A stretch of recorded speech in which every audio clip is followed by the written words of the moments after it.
Bonsoir tout le monde. Bienvenue à la séance régulière du mois de novembre.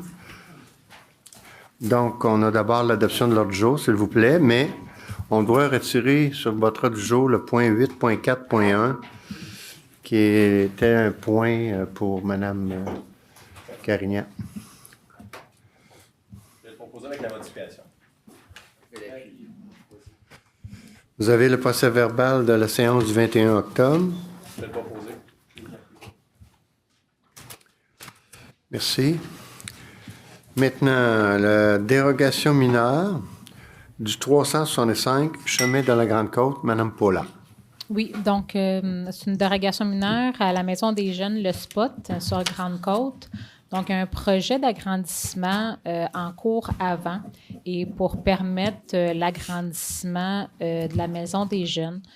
Ils ont fait une demande de dérogation mineure pour autoriser la marge latérale, pour que le mur latéral gauche soit à 1,21 au lieu de 1,50 mètres sur la ligne latérale et de permettre un empiètement de 1,67 mètres de la rampe d'accès en cours avant pour les personnes handicapées.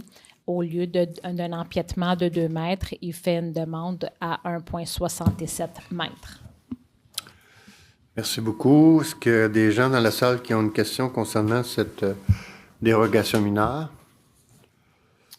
Proposeur et appuyeur, s'il vous plaît. Propose seulement. Et je vais l'appuyer. Merci. Maintenant, le point 3.2, bâtiment d'intérêt patrimonial 72-76 rue Saint-Louis. C'est un point qui a passé au comité de démolition.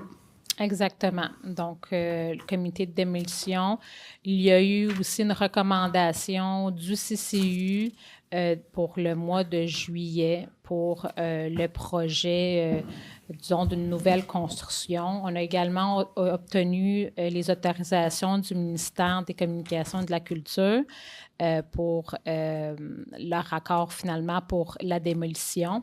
Et on a eu un rapport d'ingénieur concernant la vétusté de la structure du bâtiment.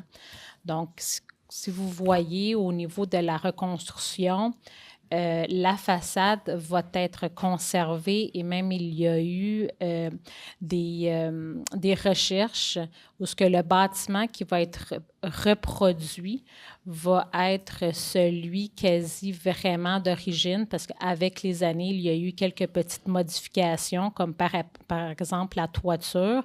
Donc, on revient vraiment là à l'architecture d'origine.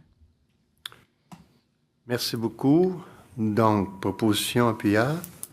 Ça me fait plaisir de le proposer, d'autant plus que c'est un projet là, qu'on a vraiment bien travaillé puis qui va être intéressant et beau à regarder et qui va respecter le caractère patrimonial. Je le propose. Merci. Et je vais l'appuyer. Merci beaucoup. Maintenant, Mme Paula, un projet particulier de construction, là, PPC moi, pour le 883 boulevard Arthur Sauvé.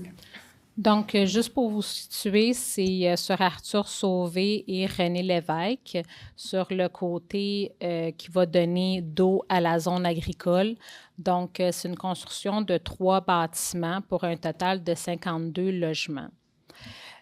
Au niveau des non-conformités, pour ce qui est du PPC-, on ne respecte pas la marge latérale minimale de 6 mètres au lieu de 7 mètres pour le bâtiment qui est le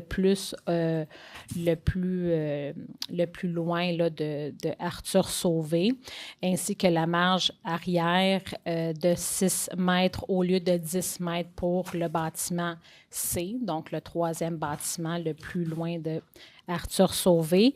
Donc, autoriser aussi plus d'un bâtiment par lot. On en autorise 3. Aussi, il va y avoir 5 bâtiments accessoires au lieu que la réglementation prévoit un seul bâtiment accessoire, donc des remises.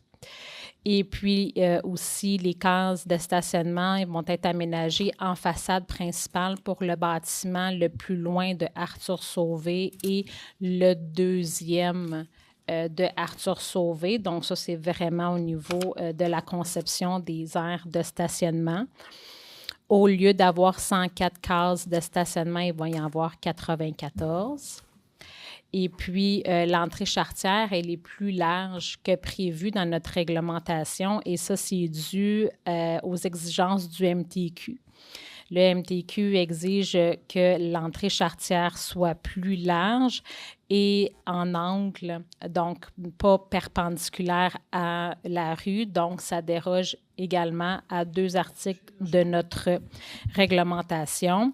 Et sur le terrain, il y a une grande servitude de pipeline, un grand réseau de pipeline. Et sur cette servitude-là, on ne peut pas implanter, on ne peut pas planter d'arbres. Donc, on n'est pas capable d'atteindre le 40 de canopée, mais advenant qu'on enlève cette servitude, on atteint le 40 de canopée. Donc, dû aux contraintes anthropiques, on a dû faire, ils ne sont pas en mesure de respecter la réglementation. Et puis, derrière tout ça, il va y avoir aussi beaucoup d'arbres qui vont être plantés. Il y a 56 du terrain est fait en espace vert. Donc, il va y avoir de l'aménagement paysager, des écrans visuels aussi là, pour cohabiter avec l'usage commercial qui est voisin. Et il y a également des études là, au niveau du no-faux sonore qui ont été faites là, afin de s'assurer d'avoir des logements avec une certaine quiétude. Merci. C'est sûr que, bon, ce projet sera soumis à une consultation publique à la prochaine séance régulière du 16 décembre. Donc, proposeur appuyeur. Oui. Non. Non. Non. Non, parce qu'il n'y aurait pas le droit, M. Mével. Il est adossé Adossé. à la zone agricole. Il est proche, mais il n'est pas en zone agricole. Oui. Okay. Alors, c'est avec plaisir, je vais le proposer. Vous vous souviendrez, M. le maire, que ce projet-là a fait l'objet de 2 et peut-être même 3 présentations au CCU au fil des années. Et là, on arrive enfin à une recommandation. Alors, j'en fais la proposition. Je vais l'appuyer. Merci beaucoup. Maintenant, consultation d'option de second projet de règlement, le 16-75-422, qui est principalement, je pense, dans le quartier des Jardins, si je ne m'abuse. Oui, c'est le secteur au nord de la 640, entre la 25e avenue et Arthur Sauvé. Donc, on vient abroger un article de notre règlement à la suite de l'adoption du règlement du service des génies numéro 1631, où ce que les immeubles doivent avoir désormais une somme-pompe permettant l'écoulement des eaux pluviales, du drain et des gouttières sur le terrain. Auparavant, l'article mentionnait finalement, faisait un calcul en lien avec le niveau de la rue et le niveau du sous-sol.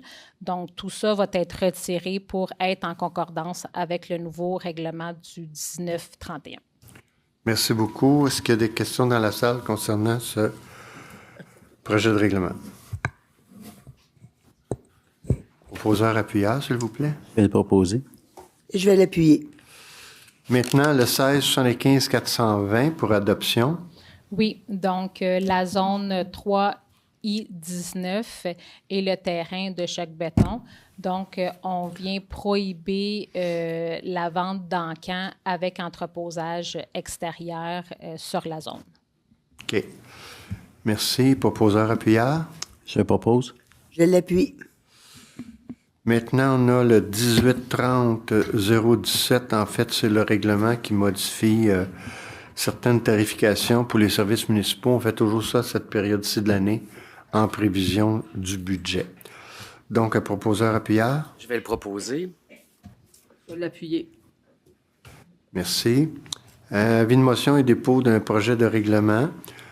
Les 3 prochains, là, ça a un rapport avec le programme triennal d'immobilisation, toujours pour la période budgétaire. Donc, le règlement 1978, qui vise à décréter une dépense, un emprunt de 1 322 000 pour des études, plans de vie, surveillance, travaux d'installation et de réfection d'infrastructures d'eau potable ou d'égouts et de réfection des ouvrages de traitement des eaux usées et de l'eau potable. Donc, ça, c'est naturellement déposé conformément à la loi des cités et villes. Alors, avis de motion pour ça. Autre avis de motion pour le 1979.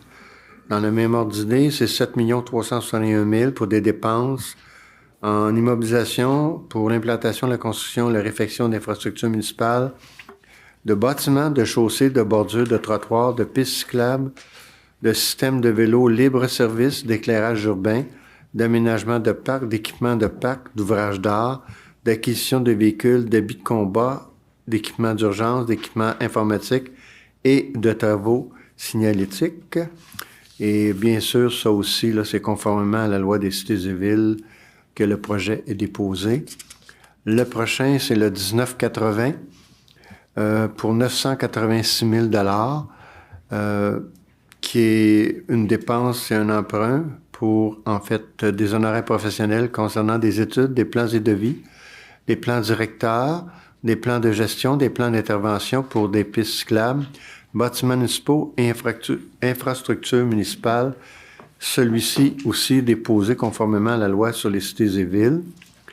Et maintenant, le dernier, avis de motion, dépôt d'un projet de règlement, le 1981, qui est un programme d'aide financière afin de réduire les risques d'inondation et de refoulement d'égouts dans les résidences. Donc, ça aussi, conformément à la loi des cités et villes, je dépose le projet de règlement. Ce règlement a été fait suite aux pluies diluviennes du mois d'août, où, après avoir vu la participation des citoyens à différentes soirées, on a convenu d'offrir à ces gens-là qui veulent, c'est pas une obligation, de se prévaloir d'une firme spécialisée qui va aller chez les citoyens pour analyser leur terrain, leur tuyauterie, les clapets, etc., plusieurs points. Et cette firme-là leur remet un rapport détaillé. Et quand ils participent, nous, on pourrait avoir une participation financière jusqu'à 375 $. Et bien sûr, toutes les personnes propriétaires qui vont y participer, nous aurons copie du rapport qui sera soumis aux propriétaires. Il est possible que la firme fasse des suggestions, vous devriez corriger ci, ça, etc. C'est indiqué dans le rapport en termes de recommandations et nous, on aura aussi copie de ça. Je pense que c'était bien reçu là, de la part des gens qui ont subi, franchement, là, des problèmes majeurs par rapport à ces pluies-là. On arrive au dossier du maire, donc la journée de la sensibilisation au cancer de la prostate, c'est demain, le 19 novembre. Donc, je vous dirais que considérant qu'annuellement, en moyenne, 6 500 Québécois recevront un diagnostic de cancer de la prostate et qu'environ 1000 hommes décéderont de la maladie par année, qu'en moyenne, 18 Québécois par jour recevront un diagnostic de cancer de la prostate, que Procure est le seul organisme de bienfaisance au Québec entièrement consacré à la lutte contre le cancer de la prostate par la recherche, la sensibilisation, l'information et le soutien, et que les fonds amassés sont investis au Québec. L'importance de sensibiliser la population de la ville de Saint-Eustache au dépistage du cancer de la prostate, puis d'ailleurs, on voit beaucoup de publicité là, ces temps-ci. Considérant que la campagne de financement novembre de Procure offre l'occasion de porter le nœud papillon pendant tout le mois de novembre et plus particulièrement lors de la journée du 19 novembre. En conséquence, sur proposition et appuyée, il est à l'unanimité des voix exprimées résolues que le Conseil municipal de la ville de Saint-Eustache déclare le 19 novembre comme la journée de sensibilisation au cancer de la prostate de la ville de Saint-Eustache en soutien à la campagne novembre de l'organisme Procure. D'ailleurs, le bâtiment de la mairie est aux couleurs de Procure, là, cette espèce de bleu. Alors, il me fait plaisir de le proposer, puis si le conseil est à l'aise, de façon unanime par les membres du conseil, d'appuyer. Oui. Merci beaucoup. Maintenant, autre chose qui nous a été demandé, c'est une correspondance que j'ai reçue. Pour la Journée internationale des bénévoles, qui sera le 5 décembre 2024, donc on dit qu'on a 2,3 millions de bénévoles qui s'impliquent quotidiennement au Québec. C'est beaucoup, hein? C'est le quart de la population, ça, du Québec. Considérant que l'implication de ces bénévoles a un fort impact sur le dynamisme de notre milieu de vie, que l'implication de ces bénévoles contribue à assurer un filet social et surtout humain pour les personnes vulnérables vivant sur notre territoire, que l'Organisation des Nations Unies a déclaré en 1985 que la journée du 5 décembre devenait la journée internationale des bénévoles. Bien sûr, à la Ville, on fait beaucoup de choses pour nos bénévoles. On prend toujours le temps de les remercier. Au mois de juin, on les reçoit. Là, en 2025, ce sera vendredi, le 13 juin. Et puis, je pense que c'est une très, très grande richesse. Il y a peut-être certains secteurs où c'est un petit peu plus difficile pour la relève. J'espère que ça va se replacer parce que, bon, ça rend tellement de précieux services. Donc, encore là, si vous êtes à l'aise, je le proposerai et appuyé par le Conseil qu'on reconnaisse le 5 décembre comme étant la Journée internationale des bénévoles. La journée du 5 décembre, on illuminera l'hôtel de ville en blanc, bleu et ou vert le soir du 5 décembre afin de souligner cette journée. Que la ville de Saint-Eustache profite de cette occasion pour remercier publiquement l'ensemble de ses bénévoles impliqués au sein des différentes organisations présentes sur le territoire. Alors, je le propose, Conseil, à l'aise de l'appuyer. Oui. Merci beaucoup. On est déjà à la période de questions, donc, comme d'habitude, on s'identifie. Vous avez droit à 3 questions. C'est une à la fois, tour de rôle. Donc, je prends les noms des personnes. C'est une question? J'arrive.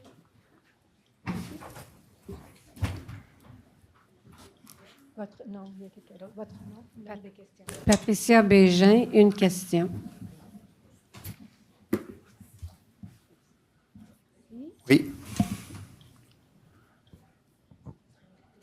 Antoine Pilon, une question, mais une plus grande question. Une, c'est une. Oui. Oui. Monsieur Mainville? 2 questions. As-tu d'autres questions?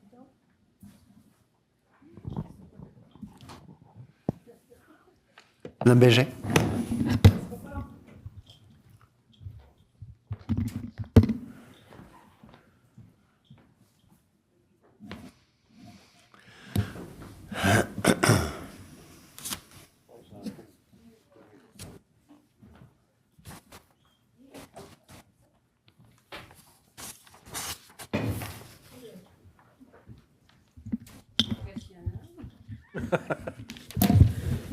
Je vais briser la glace. Oui. Testing. Yes. 1, 2. Okay. Je vais mettre mes lunettes. C'est ça. Bonsoir à toute l'équipe, spécialement Mme Carignan, parce que Mme Carignan, c'est ma conseillère. Au mois de juin 2023, une résidence familiale dans mon quartier a subi des dommages importants suite à une explosion. À cause des signes d'affaiblissement de la structure sur un côté et de la présence d'animaux sauvages sur le terrain et possiblement à l'intérieur de la maison, les voisins immédiats m'ont demandé de m'adresser à vous ce soir par cette question. Est-ce que la Ville peut intervenir afin d'exiger la démolition ou la rénovation de cette maison dans un avenir déterminé? C'est arrivé quand? 1 an et demi. OK. Il n'y a jamais eu de demande à date? Non, parce que le monde ne voulait pas. Puis moi, ils ont dit, ben vas-y, Oui, OK. pose la question. Ben, disons, d'un point de vue juridique, je connais pas par cœur les étapes, mais je sais que c'est quand même quelque chose de fastidieux. Obtenir la permission de démolir. Est-ce que la maison n'est pas du tout habitée? Il n'y a pas rien? Là? Non, il y a des rats, il y a des ratons laveurs, il y a toutes sortes d'affaires, mais pas habitées par des humains. OK. Je sais pas. Madame Boileau, d'en penser? Oui, le 2,27, oui. OK. Est-ce que vous avez, je présume, l'adresse, ces choses-là? Peut-être le donner à Nicole ou en tout cas pour qu'on puisse faire le suivi avec le service du greffe. Ouais, je vais t'envoyer une Parce qu'il faut aller chercher une permission, ce qu'on appelle le 2,27 en cours. Là. OK. Mais c'est des étapes, habituellement, c'est fastidieux un peu. Mais on peut s'y J'imagine. mettre. On peut s'y mettre. Ben, c'est pour que je leur Oui, donne une oui, je réponse, comprends. comme quoi que j'ai averti, j'ai posé la question parce que on est dans l'attente, on ne sait pas quand ça va être réglé, est-ce que ça va être au printemps parce que ça fait 2 ans ou, en tout cas, c'est très agaçant. Mm. Je ne sais pas, là, Mme Paulin est partie. Ben, c'est Est-ce correct. que le service de l'urbanisme est au courant? C'est possible? C'est possible, mais chose certaine, on va leur en glisser un mot. Je disais à mon collègue Daniel qu'il y a toute la question des assurances aussi. Hein. On ne peut pas entrer dans quelque chose tant que la situation des assurances n'est pas réglée. Sûrement, selon moi, qu'il y a possibilité de demander soit au propriétaire ou soit à la compagnie d'assurance, peu importe qui maintient ce dossier-là, à tout le moins de sécuriser les lieux. Maintenant, sécuriser les lieux, est-ce que c'est faire feu et la vermine ou on dit qu'il y a des rats et tout ça, je ne sais pas. Il faut inévitablement, le service de l'urbanisme a une grande part. Bon, d'accord. C'est Merci certain que Mme Carignan va être mise au courant des démarches. beaucoup. Merci beaucoup. Merci. Bonne Merci. M. Pilon? Je vous amène le micro.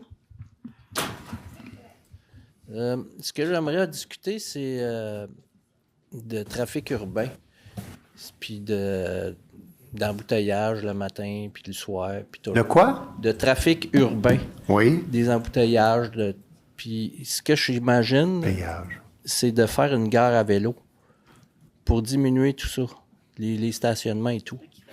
Une gare à vélo proche des autobus, ça augmenterait le service des autobus, puis ça diminuerait le trafic Ouais. urbain. Mais on Ça s'en vient, écoutez, c'est pas nécessairement facile de changer les habitudes des gens et particulièrement des automobilistes. Là, on s'en vient avec un projet justement de vélo libre, donc Bixi, avec 7 ou 8 stations chez nous. Ça devrait naturellement être, excusez-moi le terme, là, mais connecté avec la ville de Deux-Montagnes. Il y a aussi Exo, là, l'entreprise d'opération pour le service de transport, qui va en installer avec le REM à Deux-Montagnes Ce que je veux discuter, pour essayer de changer les habitudes. C'est pas de ça. Tout le monde à cette heure ont des vélos d'à peu près 1000-2000 piastres. Ben, peut-être pas tout le monde. Ben, en tout cas, il y en Une a couple. beaucoup, puis ils le prennent à peu près 4-5 fois par année, quand Oui. ils ont le temps.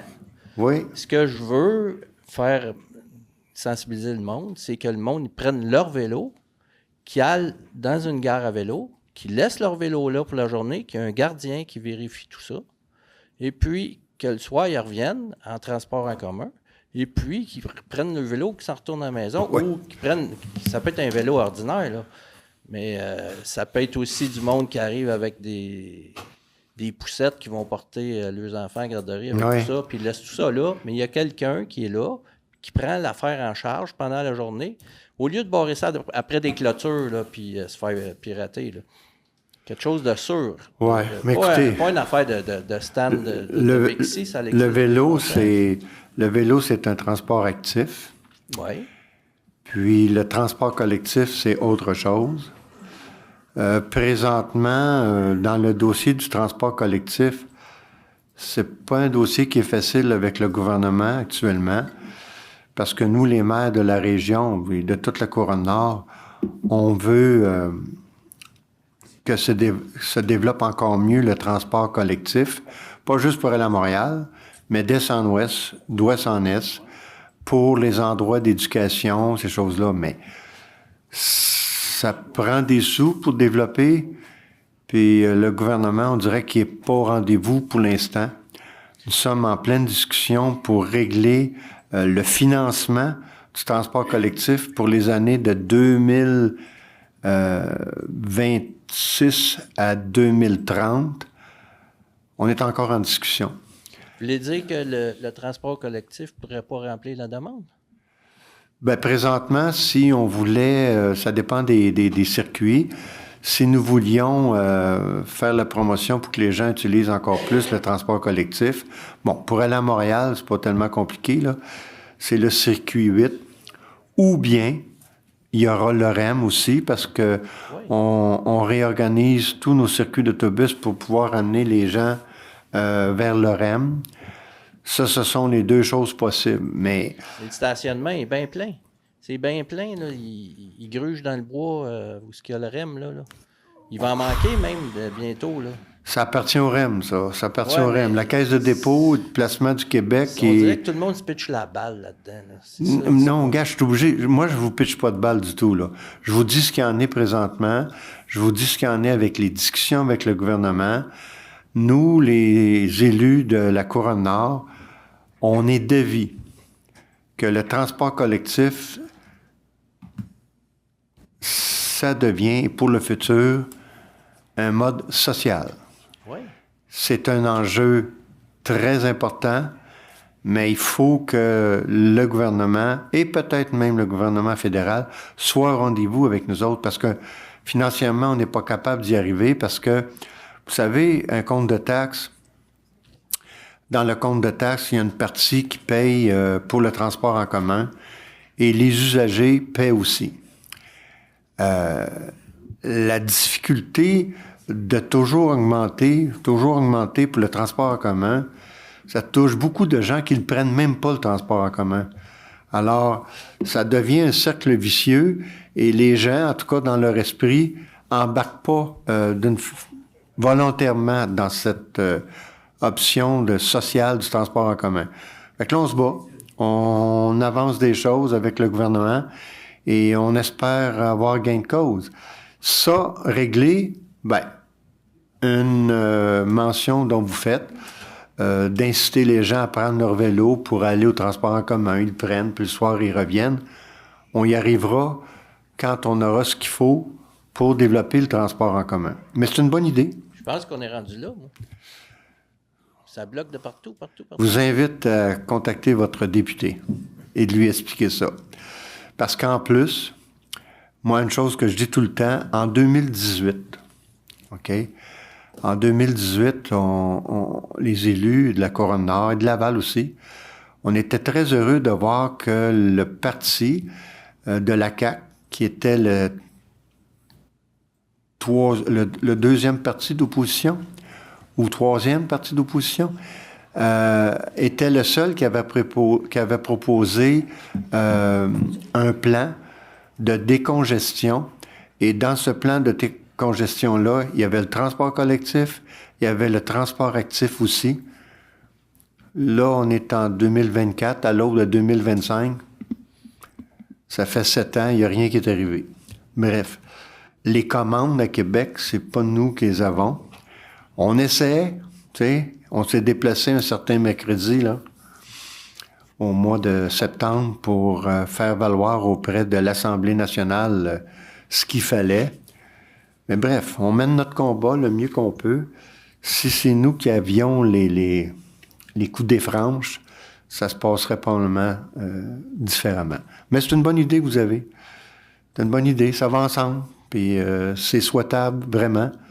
À la ville de Saint-Eustache, on a même une politique de mobilité urbaine. Là-dedans. Pardon? Ça serait une bonne idée de l'essayer puis d'être innovateur là-dedans. Il n'y a personne qui le fait, là, présentement. Oui, mais même où ce qu'est le terrain, l'endroit que vous dites, je ne sais pas si vous parlez du REM ou le terminus à Saint-Eustache. Oui, il y a de la place. Oui, mais il n'y a même pas, nous, le terrain. Ça prend des ententes. Les locaux qui sont là, il y a des locaux qui sont... Quels locaux? Ben, je dirais où il y avait un enfant de piano, il me semble, en avant de... Oui, c'est une bâtisse qui nous appartient, Bon, mais là-dedans, ça serait parfait. c'est pas une bâtisse. Ça peut être dehors, là, c'est parce pas que ça va être en une- période ouais. estivale. beaucoup. C'est pas une bâtisse top présentement. On s'en sert beaucoup pour de l'entreposage, entre autres pour le service du port et du plein air. C'est une bâtisse qui est appelée à changer de vocation. On a un client potentiel dans le domaine de l'éducation qui veut s'approprier, en tout cas acheter cette bâtisse-là pour faire de quoi de bien. Ça peut être à l'extérieur, là. Ouais. Jusqu'à temps qu'il fasse froid, là. Mais à un moment donné, ça ferme, là, comme les fruits et légumes. Dans le cadre de la mobilité urbaine. Oui. Regardez, on a une politique de mobilité urbaine. Il y a des choses qui sont mentionnées là-dedans. C'est une bonne idée, mais je suis obligé de vous dire, M. Pilon, soyez patient, là. C'est à suivre. Mais c'est une bonne idée. Ça fait 20 ans, plus que 20 ans, j'ai donné cette idée-là. Ben, peut-être, là, mais regardez. C'est pas encore... Moi, ça fait pas 20 ans que je suis maire, là. Mais bref, c'est une bonne idée. On est rendu là. Ben oui, merci. Merci de votre idée. Merci. Monsieur Mainville, vous avez 2 questions. Vu que vous êtes le dernier, vous allez avoir le droit de les faire une derrière l'autre. C'est un privilège que vous avez ce soir.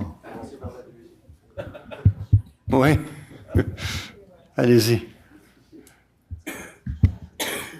La première question, j'aimerais que la ville de Saint-Eustache arrête de donner mon numéro de téléphone personnel. Hein? Oui. Parce que là, la dernière fois au conseil j'ai demandé pour mettre des annonces, autrement dit, sur la rue du Bois, pour demander au bicycle d'aller sur la piste cyclable. Oui. Le service de la police m'a appelé. Ah, ben ça. Il n'y a pas d'affaire. Le monsieur, le policier, il a fait sa job. Il m'a expliqué qu'est-ce que c'était. Mais c'est important. C'est comme vous, comme moi. Mais M. Mainville, Ça c'est passe important pour nous que je présume que c'est le policier là, qui s'occupe de la circulation. Je ne sais pas lequel. En tout cas. Hein? Monsieur La fait Denis, que je me pose la question, on voulait qu'il communique j'ai avec demandé vous. moi, au service de... Oui. Tu m'as dit, c'est monsieur qui s'occupe de la Oui, circulation. oui. Il n'est pas ici, il n'est pas là pour les règlements. Il est là pour faire respecter les règlements. Oui, mais le policier qui s'occupe de la circulation chez nous, M. Bruno Denis, ça arrive souvent qu'il va appeler ou aller rencontrer quelqu'un, soit pour comprendre le problème, ou soit pour expliquer la position du service de police par rapport à un dossier. Mais là, si c'était fait, c'est vrai que ça vient de nous, en fait, peut-être pas de moi personnellement, mais ça vient de la ville, pour avoir un contact avec vous afin de vous expliquer la situation. Le règlement, c'est juste une une courtoisie qui a été faite. Moi, j'ai demandé que ça soit...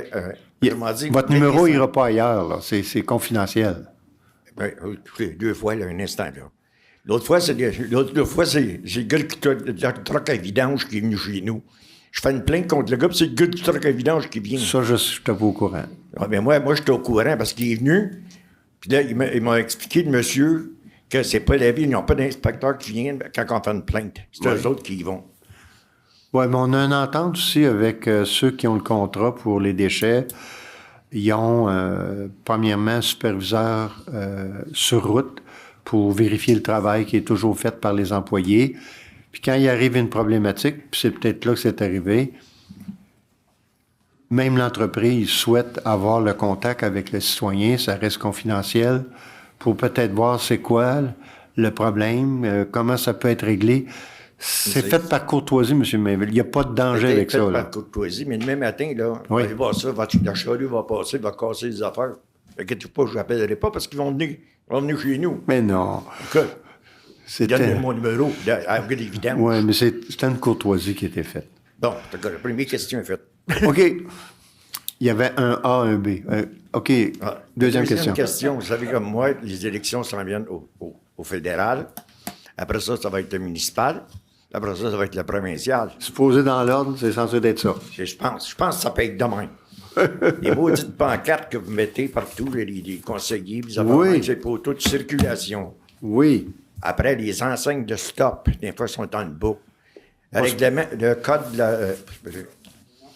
c'est pas supposé d'être là. Le comité des choses des normes, il est bien marqué qu'ils n'ont pas le droit. Il y a 5 moyens que la ville, j'ai demandé à la dernière élection, les enlever. Comment que ça se... Le ministère des Transports, c'est dans la ville. Ouais. Ça soit comme la 25e. Moi, le problème que j'ai vu à 25e Avenue, une pancarte, je ne dirais pas lequel parti. Ouais. Dans la circulation a descendu. Mais le piton, les piétons, les petits enfants là, qui traversent la rue, là, ils n'ont pas de piton. Là. Ils cherchent le piton. Ouais. Là. Habituellement... Les prochaines élections, là, OK. je vous prépare d'avance. Oui. Autant pour la... fédéral. Mais nous autres, le municipal, c'est facile à régler. Pour les autres partis, c'est une autre affaire, Non. là, les autres paliers. Oui, pour votre parti. Mais votre responsabilité, Oui, c'est plus de circulation. oui. Dans le cahier des normes, il est bien marqué. Faut qu'ils les enlèvent. OK. C'est-tu la ville qui va les enlever? Normalement, on avise le parti Directeur ou, des- directeur ou la des personne là, qui a mis ça là, ou qui a son visage sur le poteau. Hey, il faut que tu enlèves ça de là. Normalement, c'est ce qu'on fait. Ah, ben, ça s'est pas fait la dernière élection. J'ai appelé 3 fois en dernier mois, puis ils n'ont jamais été. Puis les enfants, ils traversent là, la 25e. Là. OK. Il y a un moyen de faire, on va dire que vos inspecteurs ou votre gars de la voie, il passe puis il arrache la pancarte. Ouais. C'est quand même une pancarte, c'est quand même une propriété privée, là. Un avis, c'est une chose, mais Le poteau il appartient à qui? À la ville? oui, mais pas la C'est votre pancarte. propriété. Mais bref, on prend une bonne note, M. Mainville. Ah, d'accord. C'est bon. J'espère que ça va bien aller. En tout cas, les finies questions, là, il n'y en a plus, à soir. Merci. Affaires nouvelles des conseillers, conseillères. On débute avec Mme Mathioli, district de la Seigneurie, végétation, bord de l'eau. Pardon? Commencer, Monsieur le maire, juste préciser qu'il y a peut-être une petite erreur dans l'ordre parce que j'étais encore la première la dernière fois, donc j'aurais pas dû être la première ce mois-ci. Donc, concernant les fenêtres de visibilité, là, à 2 endroits, en fait, c'est une fenêtre de visibilité à la halte du Roi, puis l'autre, c'est la végétation à la promenade Paul-Sauvé qui cache complètement la vue. C'est de toute beauté ce qu'on a fait, la promenade Paul-Sauvé. C'est fait pour les citoyens, pour que les citoyens puissent regarder la rivière. Puis malheureusement, la végétation est tellement haute qu'on perd le but premier, dans le fond, de l'objectif de voir la rivière. Donc, il y a des citoyens qui nous sont interpellés à savoir quand est-ce qu'on fait, quand est-ce qu'on coupe ou qu'est-ce qu'on peut faire. Bon, il y en a qui aimeraient qu'on les enlève complètement. Je sais qu'on n'a pas le droit. Au bénéfice peut-être de la population. C'est pas possible de les couper. Puis c'est correct, on veut pas non plus de les couper complètement, mais du moins, juste au moins les réduire plus bas. Là, on en a parlé l'autre fois, là, jeudi, puis il y a le moment de l'année aussi qui est important à le faire, parce que si on le fait au printemps, la végétation, elle pousse tout le long jusqu'en octobre, jusqu'en décembre, en fait, jusqu'à l'automne. On fait ça en juillet ou août. Okay. Quand l'eau est plus basse, là, c'est l'entente qu'on a avec le ministère de l'Environnement. Donc là, vous disiez que l'entente était aux 2 ans, je crois, aux 3 ans. 2-3 ans. Nous, donc, la demande est de la demande est de le faire à toutes les années pour qu'on puisse bénéficier de cette vue-là. Au même titre que les fenêtres de visibilité à la halte du Roi. La halte du Roi, elle est en face du boulevard Goyer sur Grande-Côte. Il y a des tables à pique-nique, puis les tables à pique-nique sont censées avoir des fenêtres de visibilité pour qu'on puisse voir sur la rivière, puis sont complètement obstruées. Donc, les gens qui vont pique-niquer là, puis sont nombreux les gens qui utilisent la halte du Roi, apprécieraient avoir la vue sur la rivière comme il se doit.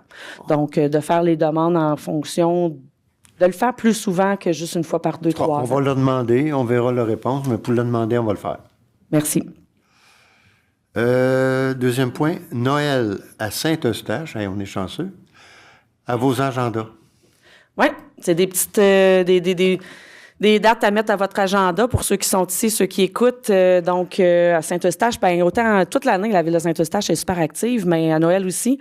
Pas juste la ville en tant que telle, mais les organismes de la ville et voilà. Donc, ça commence avec le marché de Noël qui va débuter le 29 novembre.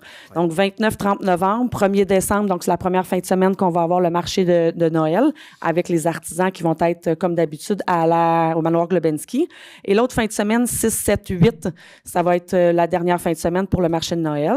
Ensuite de ça, Nez Rouge débute le 29 novembre. Donc, n'hésitez pas à appeler Nez Rouge si vous avez pris un petit peu trop d'alcool ou si vous êtes juste trop fatigué. Donc, 29 novembre, ça commence.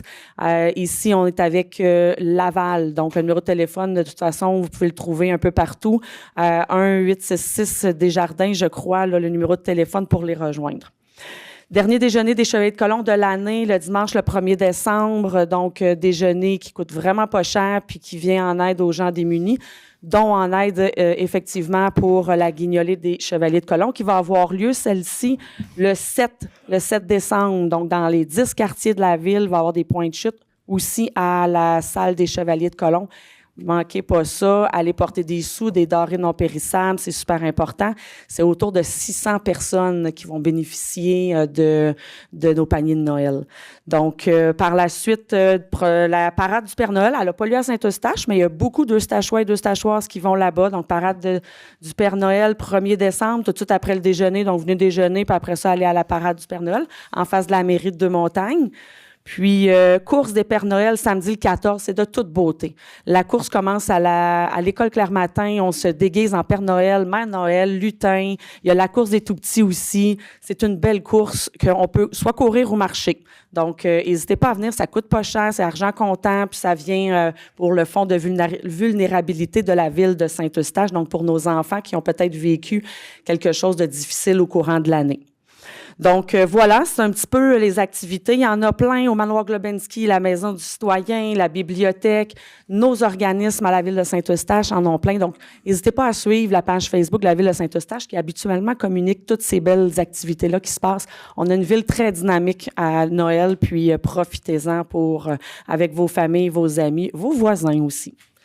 Donc, voilà pour ceci. Puis, je terminerai en disant, avec le marché de Noël que j'ai dit au début, hashtag achat local. Donc, n'hésitez pas aussi. On a plusieurs belles entreprises dans la ville de Saint-Eustache. Maintenant, l'Association des citoyens du quartier de la Seigneurie, les activités. Oui, les activités. En fait, on a eu dernièrement l'Halloween. Non, mais quelle journée extraordinaire on a eu. Est-ce que c'est ça qui a fait en sorte qu'on a eu plein de petits monstres, de petites sorcières qui sont venus? Je le sais pas. Mais c'est sûr qu'on a eu une année record de bonbons qu'on a distribué, nous, l'Association des citoyens du quartier de la Seigneurie, à nos 5 points, 5 kiosques qu'on avait. La bibliothèque, elle a donné des livres. Puis, c'est très surprenant cette année, monsieur le maire, là. C'était beaucoup des grands, en plus, des adultes sans enfants qui passaient. Et non seulement ça, les parents étaient déguisés. J'ai trouvé ça extraordinaire. J'encourage encore l'année prochaine les gens à venir déguiser. Puis moi, pas parce que c'était pas des enfants, ils étaient déguisés, je leur donnais des bonbons. Je leur faisais passer dans ma petite maison hantée. Donc, c'est vraiment, vraiment super le fun de voir ça, l'engouement pour l'Halloween. Puis, on espère que l'année prochaine, dans le quartier, il va y avoir encore plus de maisons qui vont ouvrir leurs portes puis qui vont faire revivre l'Halloween dans le quartier de la Seigneurie, mais aussi dans la ville de Saint-Eustache. Et pas pour terminer, parce que j'en ai encore 2 autres, la Guignolée, je l'ai dit tantôt, nous, le quartier de la Seigneurie, l'Association des citoyens, on va être au coin de Arthur Sauvé et Grande-Côte, donc dans le stationnement de la Caisse des Jardins, en face de la bibliothèque. Donc, si vous passez par là, ayez un petit peu d'argent de poche, parce que ça se peut qu'on vous accroche. Puis sinon, venez nous voir pour nous porter vos denrées non périssables. On a toujours, nous autres, une animation extraordinaire là, pour mettre la Guignolée en feu. Et dernière chose, on a l'opération Lutin qu'on reprend encore cette année. L'opération Lutin, on choisit par le biais de les 2 écoles qui desserrent le quartier de la Seigneurie, donc l'école Curé-Paquin et l'école Claire-Matin. 4 enfants qui sont des bons enfants, des belles personnes qui ont peut-être pas nécessairement les notes et ni le budget pour avoir des beaux effets scolaires et de la nourriture adéquate. Donc, on les choisit avec l'école pour remettre des beaux cadeaux à ces 4 enfants-là pour les encourager à persévérer et les remercier puis les féliciter. Donc, j'en profite pour remercier et féliciter l'Association des citoyens des quartiers de la Seigneurie pour toutes ces activités qu'ils font durant l'année pour émerveiller et dynamiser le quartier. Donc, voilà, c'était mes points du mois. Merci, M. le maire. Merci. Madame Isabelle Lefebvre, premier point, la zone scolaire, 25e avenue. Oui, je voulais porter à l'attention de mon collègue Yves Roy, qui est président de la commission de la circulation. En fait, comme on sait déjà que l'école Terre des Jeunes va être en reconstruction, donc pour quasiment 2 ans, là, dès juin 2025, c'est terminé. Donc, je voulais juste qu'on se penche à l'idée de savoir, là, est-ce qu'on conservait la zone scolaire du 30 km/h durant les 2 prochaines années? On sait que la zone scolaire est viable seulement comme dans le jour, là, les fins de semaine, et le soir, on revient au normal, là, 50 km/h. Donc, je voulais voir qu'est-ce qu'on pouvait faire. Est-ce qu'on allait cacher la signalétique pour 2 ans? Qu'est-ce qu'on faisait? Donc, c'est histoire de se pencher sur cette question-là à la commission de circulation. Merci. Merci. Maintenant, félicitations pour Mme Marianne Dumas. Oui, en fait, félicitations à une jeune femme de mon quartier qui vient de publier son premier roman cet été qui se nomme « L'écho du passé ». Un récit dramatique rempli d'actions, de surprises, de dangers. Son premier roman de 263 pages. Vous pouvez vous le procurer à la librairie Lu, qui est à Terrebonne, et peut-être bientôt à notre bibliothèque aussi. J'ai mis en contact Josiane à la bibliothèque, là. Donc, moi, je suis bien fière de cette Mademoiselle Dumas-là parce que c'est une petite voisine que j'ai dans ma rue, que j'ai vue grandir et que je regarde aujourd'hui s'épanouir à travers l'écriture. Et j'en suis bien fière. Donc, c'est un beau petit roman. Donc, ça me fait plaisir d'en faire la promotion. Merci. Merci. Maintenant, remerciements pour rencontre. Oui, monsieur le maire. Les nouvelles, en tout cas les cartes temporaires de zones inondables. En fait, je veux prendre le temps de vous remercier, vous, M. Bélanger, et ainsi que tous ceux à l'administration qui étaient présents à la rencontre, mes collègues aussi qui sont venus là, ce soir-là. Vraiment, je pense que autant pour moi que M. Tessier, ça a été bénéfique pour nos citoyens. Ils se sont sentis écoutés, ils étaient contents d'être là, de pouvoir poser leurs questions. Bon, c'est sûr que c'était peut-être pas les réponses qu'ils auraient voulu non plus, mais on sait que c'est des cartes temporaires, mais les gens avaient besoin de cette rencontre-là. Oui. Et je vous en remercie sincèrement du fond du cœur d'avoir pris le temps de les recevoir et d'avoir amené les gens du CMM pour expliquer ces cartes-là. Ça a été bénéfique. Merci. La suite en janvier. Janvier, peut-être même au printemps, là. Oui. Le temps qu'ils analysent toutes les mémoires. Merci. Bien, merci beaucoup. Maintenant, M. Tessier, District des Îles, Chemin des Îles Yale, acquisition. Oui, M. le maire, tel qu'on s'avait entendu avec les citoyens. Oui. Oui, oui, M. le maire. Je vais vous me taquiner. Et donc, c'est ça. On a acquis le vieux pont pour le démolir. Là. Ça fait partie de l'entente. De toute façon, c'est les citoyens là, avec les subventions qui payent pour. Là. L'idée, c'est ça, de compléter le dossier, faire en sorte que la servitude qu'on a sur le chemin des Îles soit acquis pour $1, comme on fait normalement. J'ai parlé avec M. Saint-Jacques. Il me disait que c'était au nom de la compagnie de sa fille. OK. Donc, il attend notre appel si jamais on veut aller de l'avant. Merci. Pas de problème. Pour y aller de l'avant, c'est sûr qu'on va y aller. Merci beaucoup, M. le maire. Ceinture-verte? Bien, premièrement, un peu comme Isabelle qui l'a fait avec les zones inondables, je voudrais vous remercier, vous et l'équipe qui était présente. Il y avait 80 citoyens. C'est un dossier qu'on voit que c'était pas juste de mon quartier, il y avait des gens d'autres quartiers. Et c'est un projet qui, pour moi, qui tient à cœur depuis les années début 2000. La partie qu'on a acquis il y a un mois ou deux, fait un mois, de la famille Mateuse aussi. Ça, c'est avant 2000, dans les années 90, qu'on parlait de ce terrain-là. Donc, comme ils disent, qui sait attendre, tout vient à point qui sait attendre. Bon, c'est ça. Merci, M. le maire. Donc, je suis vraiment ému parce que tu sais, c'est quand tu t'imagines un dossier qui fait en sorte d'améliorer la qualité de vie des gens, surtout de notre secteur, parce que pour moi, la ceinture verte, c'est... il y a une partie qui protège de la carrière, le bruit, la poussière. Donc, on veut implanter des arbres comme tels. Puis, il y a une autre partie qui est complètement à l'est, qui a une petite forêt qui protège les gens les bruits de l'autoroute 13. Donc, ça ceinture complètement le nord et l'est du quartier.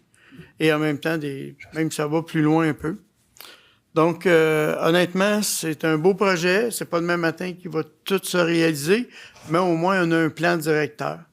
Et ça sera au fil des ans qu'on pourra réaliser ce beau projet-là. Donc, je tenais vraiment à vous remercier. C'était une belle soirée. Et j'ai eu beaucoup de commentaires le lendemain, des gens qui m'ont écrit « Bravo à la ville ». Merci. Ça fait plaisir à voir. Parfait. Merci. Maintenant, remerciements concernant travaux chalet René Chartrand. Ben oui, c'est pas le temps des fêtes encore, mais on est dans les remerciements. Voulez-vous? Oui, M. le maire, au mois d'août, le 9 août, qui était une journée très difficile pour les citoyens de l'ensemble de la ville. Hein. Il y a eu plusieurs maisons qui ont été inondées, dont aussi une infrastructure dans le quartier des Îles, qui est le chalet René Chartrand. Et il aurait fallu relocaliser des organismes et des organismes culturels, sportifs, parce qu'il est vraiment utilisé par la communauté. Et ça a pris un effort d'équipe. Puis quand je dis un effort d'équipe, là, les sortir de là, les replacer dans d'autres bâtiments de la ville. Après ça, faire les travaux, tout ça. Donc, et un coup, les travaux sont faits de ramener tout le monde, leurs accessoires, leurs meubles. Donc, je veux dire un gros merci au TP, au sport plein air, le service de la communauté, le service des arts, tous des gens qui avaient des organismes qui étaient dans le chalet René Chatran et l'Association des citoyens du quartier des Îles, qui ont tout mis la main à la pâte pour faire en sorte que les gens, le 6 novembre, ont pu réintégrer le chalet. Mais c'était vraiment un beau travail d'équipe. J'ai vu là les services tout ensemble. C'est OK, moi, je vais prendre tel groupe, je vais le placer à telle place. On a plusieurs groupes anonymes aussi, là, des narcotiques, alcooliques, qui sont là le soir. C'est un coin un peu plus tranquille. Et déjà, déplacer ces gens-là ne sont pas toujours chauds. Hein? Ils veulent rester anonymes. Mais on a fait vraiment une maudite bonne job, la ville, avec le quartier musulman. OK. Merci beaucoup. À plaisir. Merci. Maintenant, conseillère du district Plateau-des-Chênes, Mme Carignan. Remerciements et félicitations pour un citoyen. Oui, monsieur le maire, ce que j'aimerais souligner, c'est un événement qui est survenu le 31 octobre dernier, vers 23h30, à l'heure habituelle où les citoyens dorment quasiment tous. Un feu se déclare au 268 rue des Sources. Bien, heureusement, il y a un citoyen témoin de la situation et n'hésite pas à composer le 911, comme on doit tous le faire, et court avertir les résidents et les voisins immédiats qui dormaient toujours et où le feu s'était propagé afin d'aider à évacuer leur habitation, et ça, malgré le grave danger. Bien, monsieur le maire, ce courageux citoyen, il se nomme monsieur Denis Allais, puis croyez-le ou non, mais il est ici dans la salle ce soir. Bravo, monsieur. Bravo. Oui. Effectivement, je suis allée le voir pour lui demander s'il était d'accord à ce que je le dénonce. Donc, effectivement, il m'a dit oui, puis je pense que je vais y aller demain soir. Donc, il me fait la surprise, il est ici ce soir. Bravo, monsieur, bravo. Mais j'ai une demande qui vient avec ça. Oui. J'aimerais qu'on lui fasse parvenir une lettre de remerciement ou un diplôme si ça existe. Et je vous offre là parce que la grève de la poste est fait que si vous faites la lettre, je vais aller y porter moi-même. Donc il n'y a pas de problème. Puis tout ça pour le remercier puis surtout le féliciter pour cette bravoure et son ardeur qui ont permis de sauver des vies. Je vais vous transmettre les informations nécessaires. Merci, monsieur Allais. Bravo, merci. Bravo. Maintenant, district du Carrefour, Mme Sylvie Mallette. Félicitations pour M. Philippe de Montigny.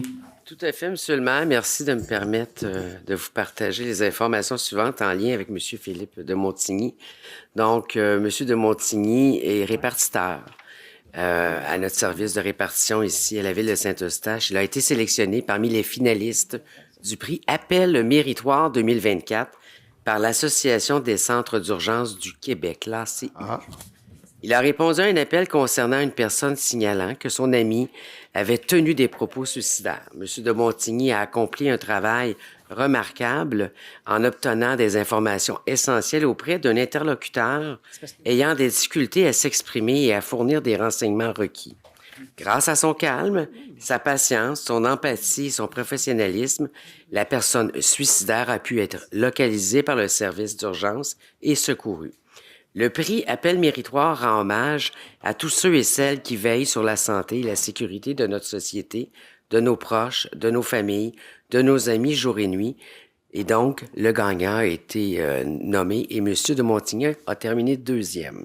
Okay. Alors, je tiens à vous féliciter, évidemment, et je fais la demande suivante, M. le maire, qu'on lui transmette une lettre en provenance du cabinet du maire pour son travail et son professionnalisme. On va faire des lettres cette semaine. Ben oui, on fait des lettres, évidemment.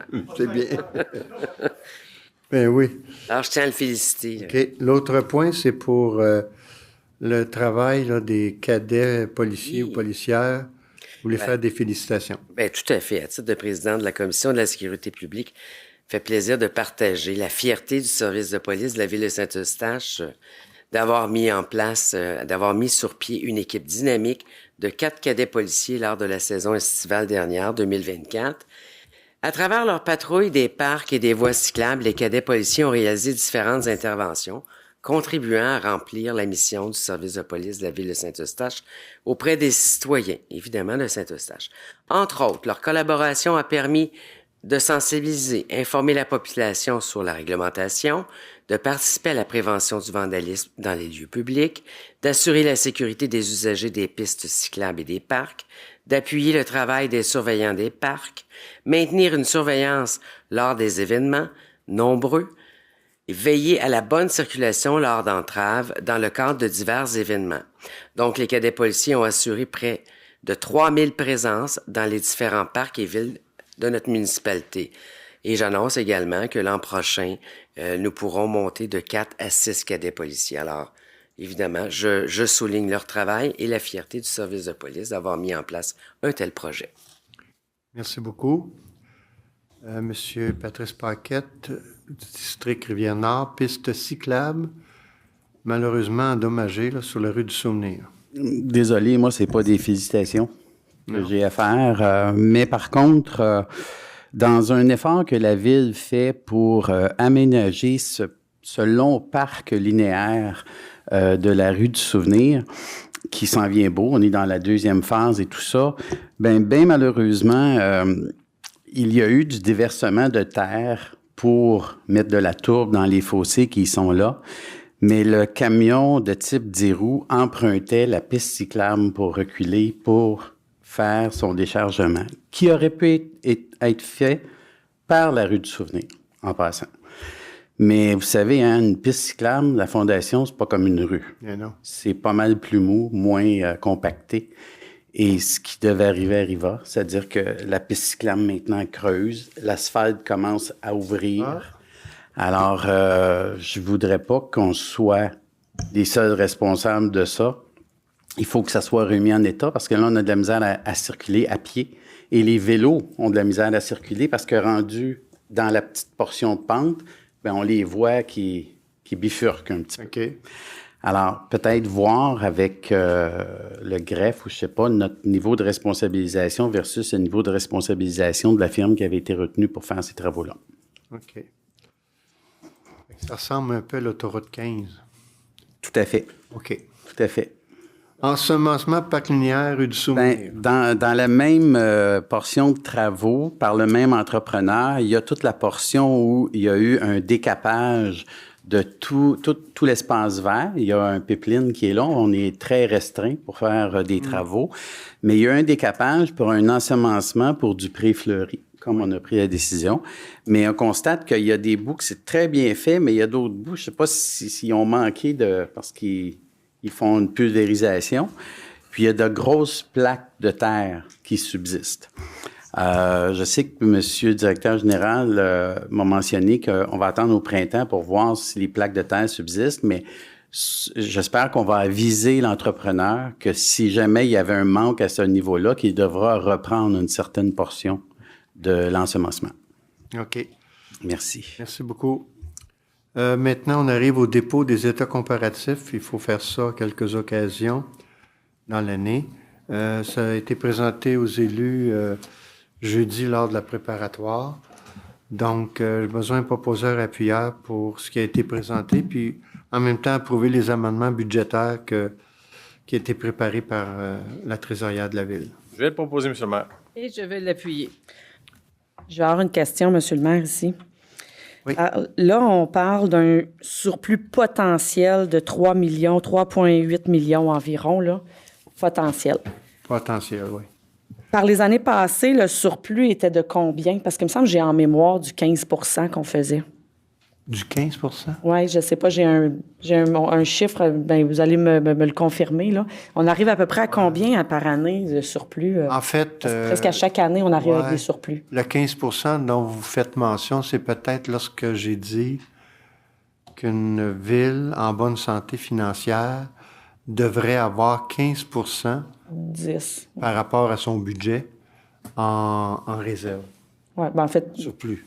J'avais lu 10. Au niveau des surplus, oui, il y a quand même eu, étonnamment, après la pandémie, là, le nombre de transactions immobilières qu'il y a eu à la ville, puis dans plusieurs municipalités, c'est pareil, où les surplus ont été gonflés par les taxes de mutation à cause des transactions immobilières.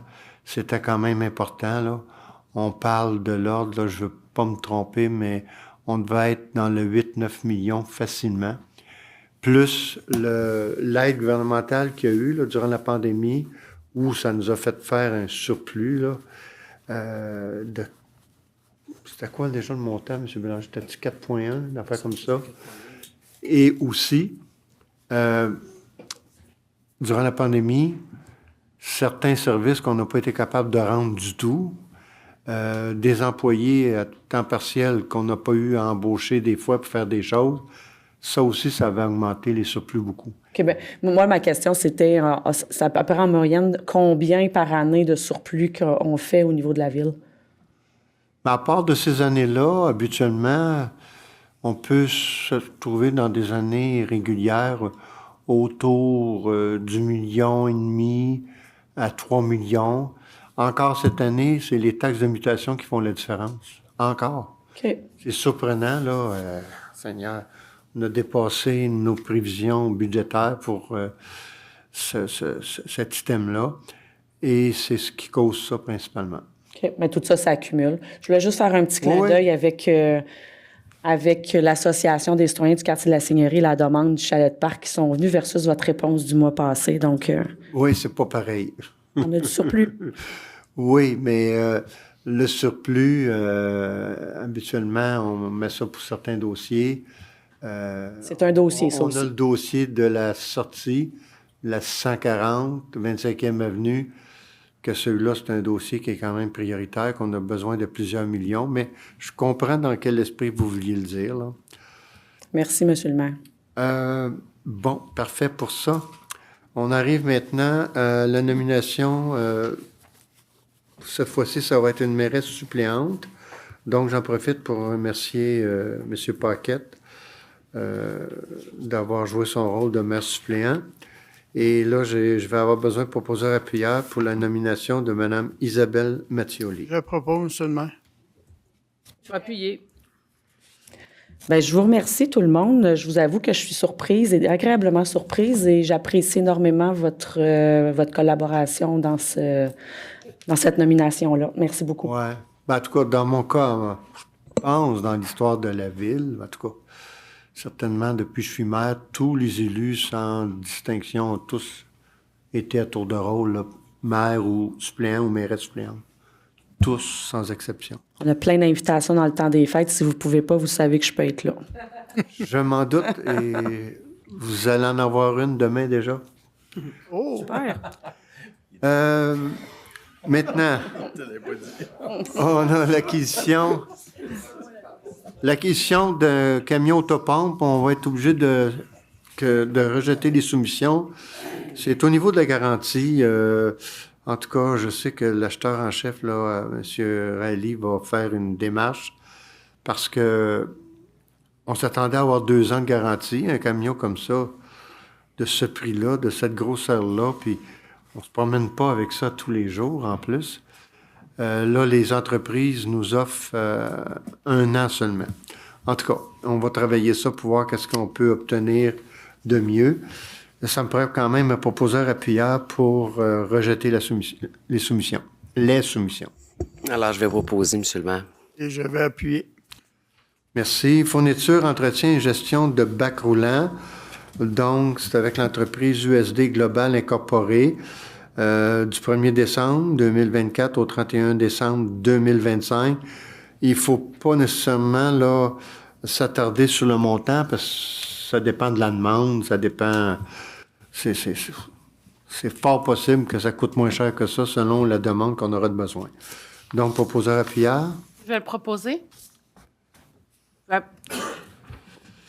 Appuyer. Merci. Embauche d'employés col blanc pour divers services. On a l'embauche de Laurence Hamann, Marie-Lou Laberge. C'est des postes d'employés col blanc pour divers services. Là, c'est du temporaire. Je vais le proposer. Je vais appuyer. La nomination commise à la bibliothèque, donc, c'est 2 personnes, 2 dames qui travaillaient déjà chez nous, Nancy Castonguay et Geneviève Joyal. On a fait la proposition, M. le maire. Vous avez l'embauche d'agent de développement, service des communications et des relations avec les citoyens. On parle de Cassandra Gauthier. Je vais faire la proposition. Je vais l'appuyer. Embauche policier ou policière à l'essai. Je pense que c'est policière parce que c'est Alexandra Laplante. Je vais le proposer. Je lui souhaite bien sûr la bienvenue. Je vais l'appuyer. Vous avez l'embauche de surveillant d'activité au service du sport plein air. Il y en a quelques-uns. Daniel Arcan, Gabriel Dussault, Marie-Flore Cra, Daphné Tardif et... Oh, ça, j'aime ça, ce prénom-là. Et Bianca Tugui. Je vais proposer. Je vais l'appuyer. Je trouve que c'est un beau prénom. On n'a pas eu de filles, mon épouse et moi, juste des garçons, mais si on avait eu une fille, ça aurait été Bianca, parce que Bianca, si je ne me trompe pas, ça veut dire blanche. La pureté. Bref. Nomination contremaître Poiry et pour le soir, on parle de M. Marc Giraldo, voirie et soirée aux travaux publics. Je propose. Je vais l'appuyer. Merci. Vous avez maintenant nomination contremaître planification et transport, toujours au niveau du service des travaux publics. On parle de Marc-Antoine Dufresne. Je propose, M. le maire. Je l'appuie. Merci. Maintenant, les commissions et comités du Conseil. La première, comme l'habitude, la Commission d'administration publique des finances, M. Lamarre. Oui, donc, désolé. Plusieurs recommandations que je propose. Et que j'appuie. Merci. Je vais juste faire une petite mention, un remerciement. C'est rare que je fais ça, même si je suis toujours bien heureuse du service des employés. Mais merci, Monsieur Bélanger, pour la résolution numéro 111, d'avoir transféré le dossier parce qu'on pensait que ça avait été réglé. Puis finalement, merci de l'avoir pris en charge. Et là, je le vois apparaître ici. La rue Hélène? Donc, sur la rue Hélène pour un montant de 1 000 $. Donc, les citoyennes vont être bien heureuses de cette... Puis là, on me demande toujours la même question, puis je suis toujours embêtée. Je pense que ça prend 2-3 semaines avant de recevoir le chèque, hein? Maximum. C'est Maximum. très rapide après que le conseil.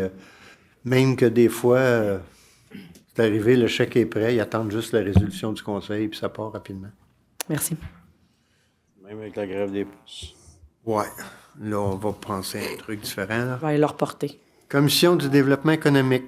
Monsieur Paquette. Oui, on vous amène 3 recommandations. La première étant une recommandation afin d'appuyer un projet de la MRC qui s'appelle Cuisine partagée innovante. Oui. Alors, et on souhaite que notre directrice adjointe de ID Saint-Eustache puisse soutenir la MRC afin de éventuellement trouver un emplacement qui serait idéal pour un projet de cuisine innovante, compte tenu que ça s'aligne parfaitement avec nos orientations agricoles avec la zone d'innovation agricole.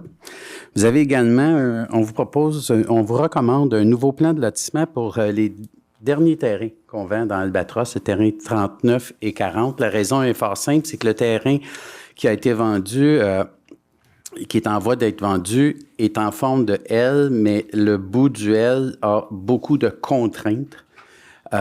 Et à cet endroit-là, c'est pas un autre terrain qui va être développé. Ça va rester sous forme végétale et ou parc, mais plutôt végétale. Donc, il y a moyen de lotir différemment le terrain et on ne perd absolument pas de pieds carrés. Okay. Alors, on vous propose ce nouveau lotissement-là. Et la dernière, c'est on recommande d'autoriser le développement économique à déposer une demande d'aide financière au MDEIE.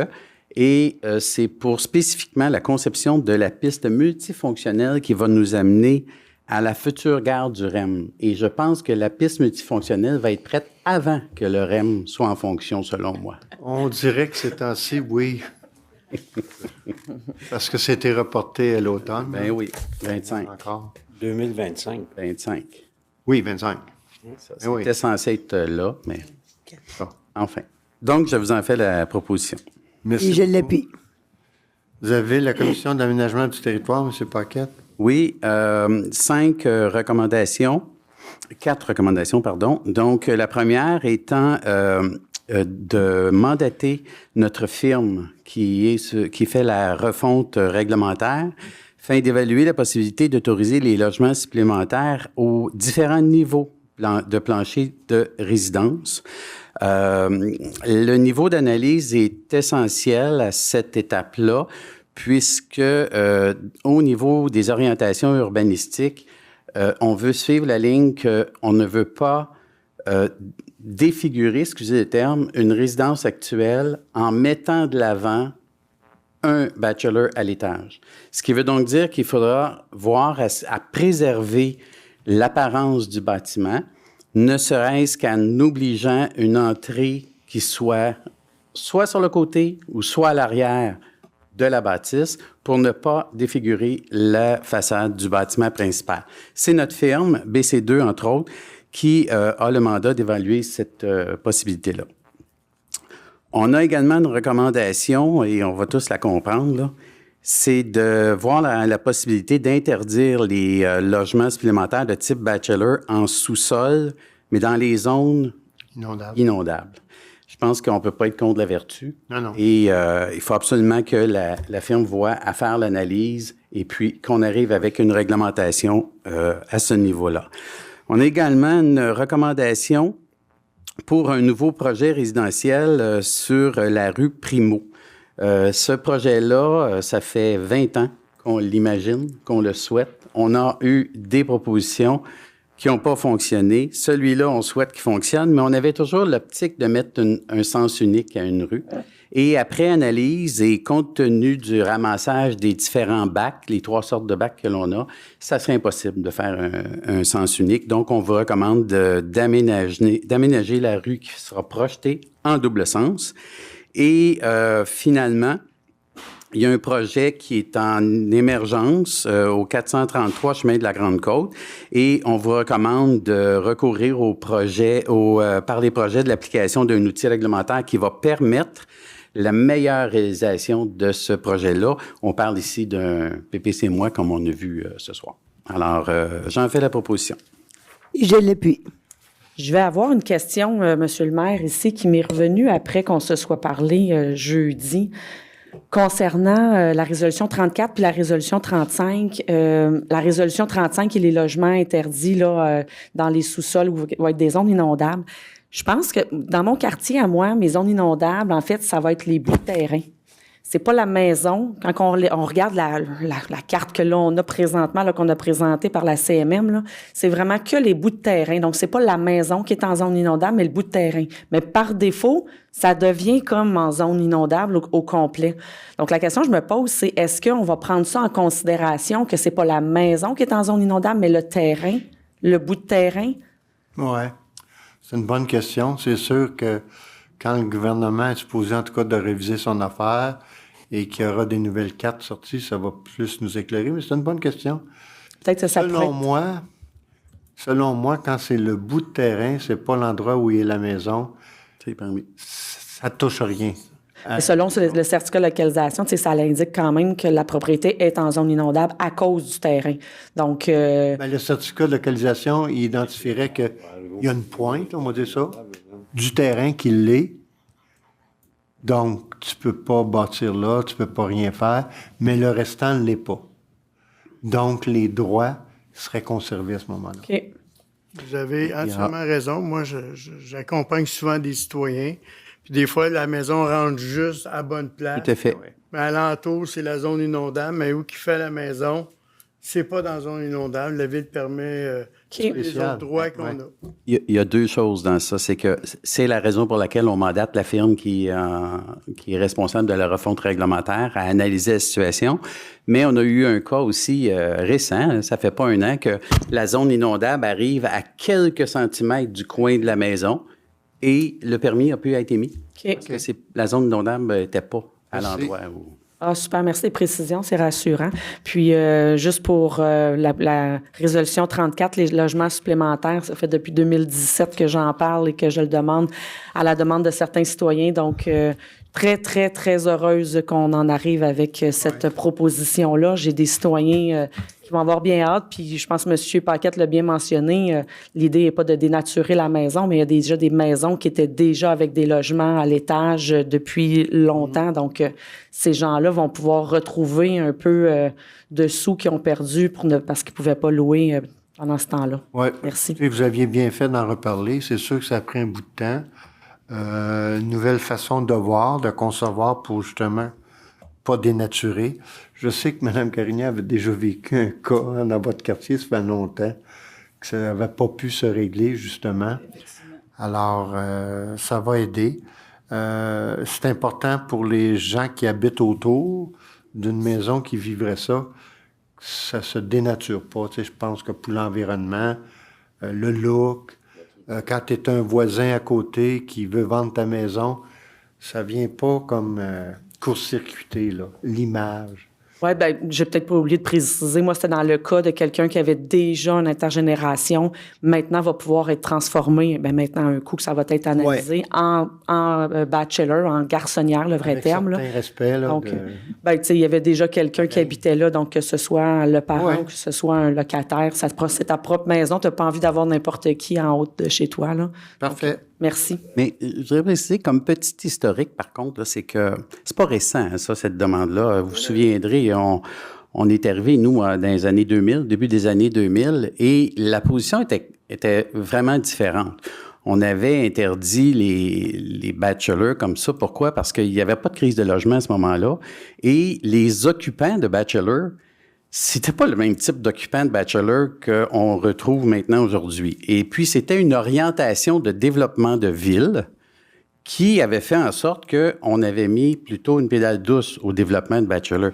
Là, la situation a complètement changé. C'est pour ça qu'on demande de faire une analyse et qu'on veut préserver l'intégralité des bâtisses. Mais il y a un historique à ça. Là. C'est pas, ça fait pas juste depuis 2017. Là. On voulait pas le faire pour un citoyen. On veut le faire pour l'ensemble de la ville, mais ça mérite une analyse. Juste une précision. OK, merci. En fait, j'aurais une question, M. le maire. Oui. Dans votre future analyse, compte tenu qu'on souhaite, et je suis bien d'accord avec ça, là, de ne pas avoir de bachelor dans les zones inondables, peut-être dans ces zones-là, au lieu d'avoir le bachelor, peut-être qu'ils peuvent faire ça à même leur maison. Ça pourrait être au moins... Si l'analyse détermine qu'on va de l'avant puis que le conseil va de l'avant avec ça, c'est certain que ça va être permis partout. OK. En fonction de préservation de la caractéristique architecturale de l'existant, ou en fonction d'une nouvelle construction qui pourra avoir son logement additionnel, mais qui n'aura pas une entrée en façade et une deuxième porte en façade et tout ça. OK. Bien, en tout cas, au moins, c'est un... Oui, c'est un plus. Dans la crise du logement que l'on vit... L'effet bachelor, là. Bien, on le voit comme une densification douce, là, en ce moment, quand on parle de cette situation. Est-ce que, quand on dit il va y avoir un droit acquis, j'ai l'impression des bachelors existants?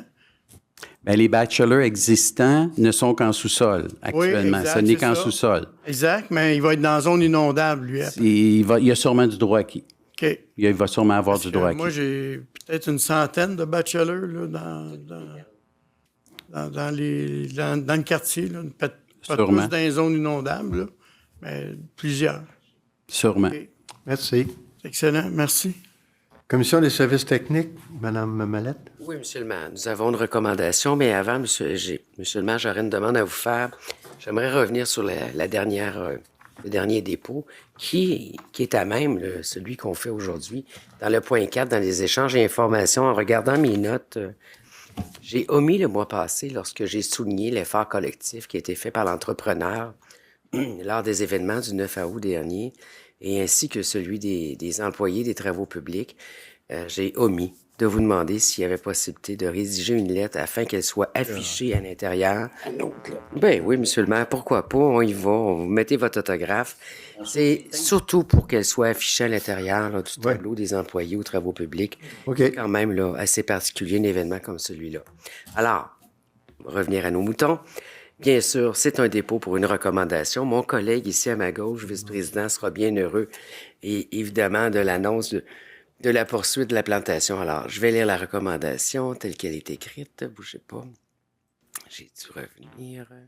Alors, les membres de la commission recommandent au conseil municipal de mandater la commission de l'environnement et de l'embellissement afin de planifier la bonification de la plantation d'arbres dans le rond-point de l'autoroute 640 et Arthur Sauvé. Et voilà, j'en fais la proposition du dépôt.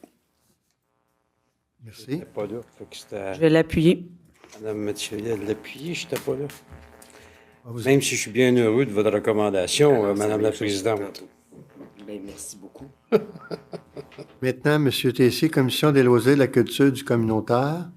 Pour le procès verbal de la réunion du 15 ouais. octobre. Il y en a deux, c'est vrai. Oui, mais le 15, je me retire selon les bons conseils de Mme Boileau.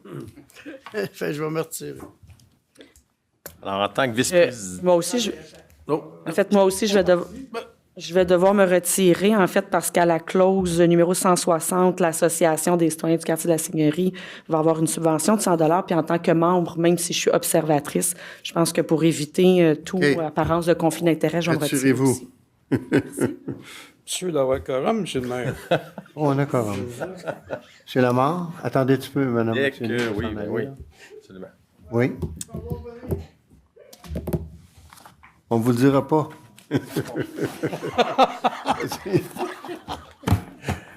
Donc, plusieurs recommandations qui touchent la culture, le communautaire et le sport. Donc, j'en fais la recommandation. Je vais l'appuyer. Merci. Vu qu'il y a deux procès verbales, j'imagine, il veut se retirer pour les deux. On peut faire ça? Non. Non? Je pense que non. Parce que l'autre procès verbal, il y en a d'autres, il faut qu'ils sortent. Là, on n'aurait plus quorum. Y en a-tu d'autres, là? J'ai dit encore, on va faire les deux. Oui. 24 octobre. Oui, bien, j'en fais promotion. C'est notre PTI, tous les projets dans les parcs, et entre autres. OK. Donc, j'en fais proposition. Et je l'appuie. Le développement des arts de la culture, M. Tessier. Le maire, c'est 5 propositions, là. Recommandations, excusez. Je vais l'appuyer. Maintenant, M. Roy, Commission de la circulation et des transports. Bien oui, M. le maire, 3 recommandations, dont une budgétaire, une également pour la course des Pères Noël pour le 14 décembre. On a approuvé les parcours, donc ça va être sécuritaire. Et également une demande au MTQ pour le retrait d'un virage à droite au feu rouge. Donc voilà, j'en fais la proposition. Et j'appuie, M. le maire. Merci. Je vais avoir une question ici. En fait, j'essaie de comprendre quelque chose. J'ai fait une demande, j'ai même le numéro de la résolution, de la requête, avant la dernière CCT, avant la dernière Commission de la circulation et du transport, pour modifier une pancarte parce qu'il y a une problématique. Là, on a changé à la bibliothèque Guy Bellil le stationnement, en fait, parce que l'hiver, il y a du stationnement alternatif pour les citoyens, pas juste du quartier de la Seigneurie, là, mais la bibliothèque devient un quartier avec du stationnement alternatif. Et là, la pancarte, quand on rentre, dit que le stationnement est interdit entre telle heure et telle heure à la bibliothèque. Donc, moi, j'ai fait une demande. La requête a été envoyée. Pour ce qu'on change cette pancarte-là, parce que c'est sauf exception, ou je sais pas, il faut la changer, la pancarte, parce que ça porte à confusion. Puis il y a des gens qui disent non, on n'a pas le droit d'y aller, la pancarte l'interdit. Donc, j'ai fait la demande en bonne et due forme au cabinet du maire, j'ai le numéro de la requête, mais je comprends pas que c'est pas rajouté à la commission de la circulation. Fait que là, la question que je me pose, c'est à quel moment que c'est envoyé à la commission? Est-ce que c'est une requête qui n'a pas besoin de passer par la commission? Pourtant, habituellement, les pancartes, ça passe par la commission. Donc, je ne sais pas pourquoi que cette requête-là, elle n'a pas été envoyée. En fait, vous pouvez peut-être m'envoyer un courriel avec le numéro de la recommandation, de la requête. Ça se peut que vous ayez fait la demande Bien avant. avec une date récente, en fait, Non. en dedans de 48 heures de la communication, en fait, de la rencontre. C'est normal, effectivement. Quelques semaines avant. Elle peut faire partie d'une prochaine également. Donc, envoyez-moi juste un courriel avec le numéro de la requête et puis je vais m'assurer qu'elle soit dans la prochaine commission. Mais si je comprends bien, ça doit passer par la commission. Oui. Normalement, oui. Absolument. Oui. Parfait. On a déjà discuté, Mme Mathioli, pas juste de cette pancarte-là pour le stationnement incitatif là, d'hiver. Et c'est la même chose dans le domaine Rivière-Nord, c'est la même chose. On avait 3 endroits. Fait, je me souviens qu'on a discuté de ces pancartes-là parce que ça y va par la négative. Hein? On ne dit pas vous avez le droit, on vous dit vous n'avez pas le droit. C'est ça, c'est bien compliqué à comprendre. Moi, j'ai donné un exemple par rapport à la petite église où on a un stationnement incitatif en dehors des spectacles. Et quand tu lis la pancarte, c'est pas évident, mais c'est le règlement.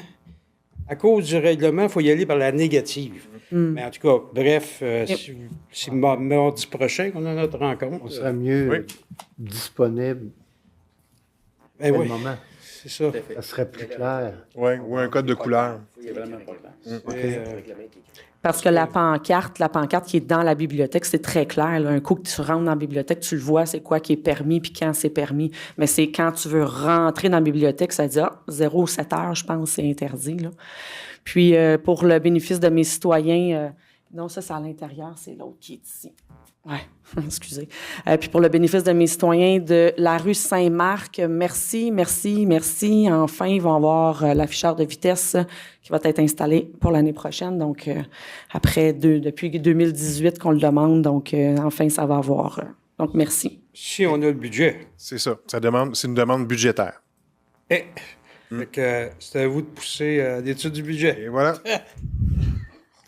C'est dans votre enveloppe de circulation que vous faites le choix. Oh! Voilà. On a pris des décisions autres que des panneaux de circulation. Là. Oui, elle est déjà passée, l'enveloppe, déjà.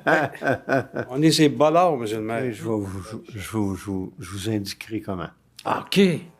La commission, maintenant, des communications et des relations avec les citoyens.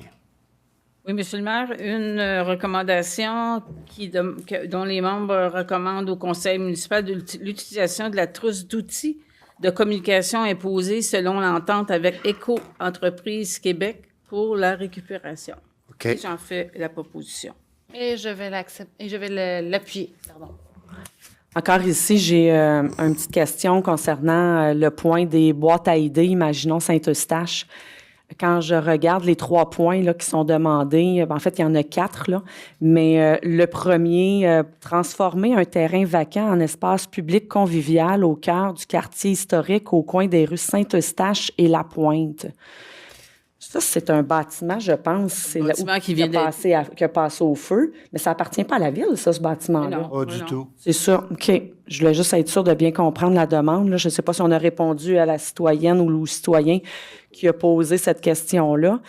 Mais le 2, c'était l'aide financière, produits menstruels réutilisables. Je ne sais pas, ça fait combien de fois que c'est demandé en boîte à idées. Je ne sais pas si ça avait été amené finalement en projet pour la commission de l'environnement, mais on le demande souvent. Puis l'Union des municipalités du Québec disait même que c'était une bonne chose pour la municipalité d'aller vers là. Vous me permettez, M. le maire? Oui, vas-y. En fait, on a une grande liste de projets pour 2025, projets qui vont être analysés avec la prochaine commission de l'environnement. Donc, ça fera partie des analyses à ce moment-là. Super, en espérant que ça fasse partie cette année. Merci, c'est tout. Oui, c'est sûr que ça prend des balises parce que... L'UMQ, ils vont vous les donner, ils ont déjà plein de... On ne paierait pas pour ad vitam aeternam, comme on dit, mais en tout cas, ils vont le regarder au niveau de l'environnement.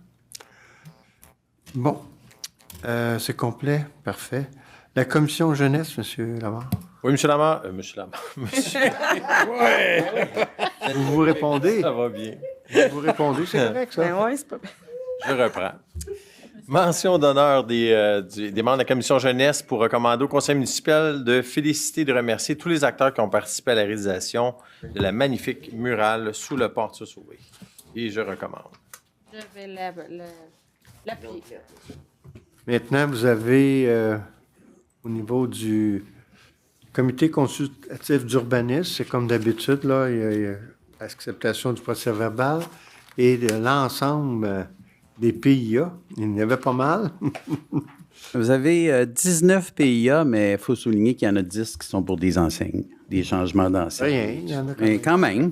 Mais en termes de points saillants, peut-être le PIA du 179 Grande-Côte, un multifamilial 16 logements, un projet qui avait déjà été vu et accepté. Par contre, une révision était nécessaire compte tenu de quand le promoteur a découvert où étaient situés les tuyaux.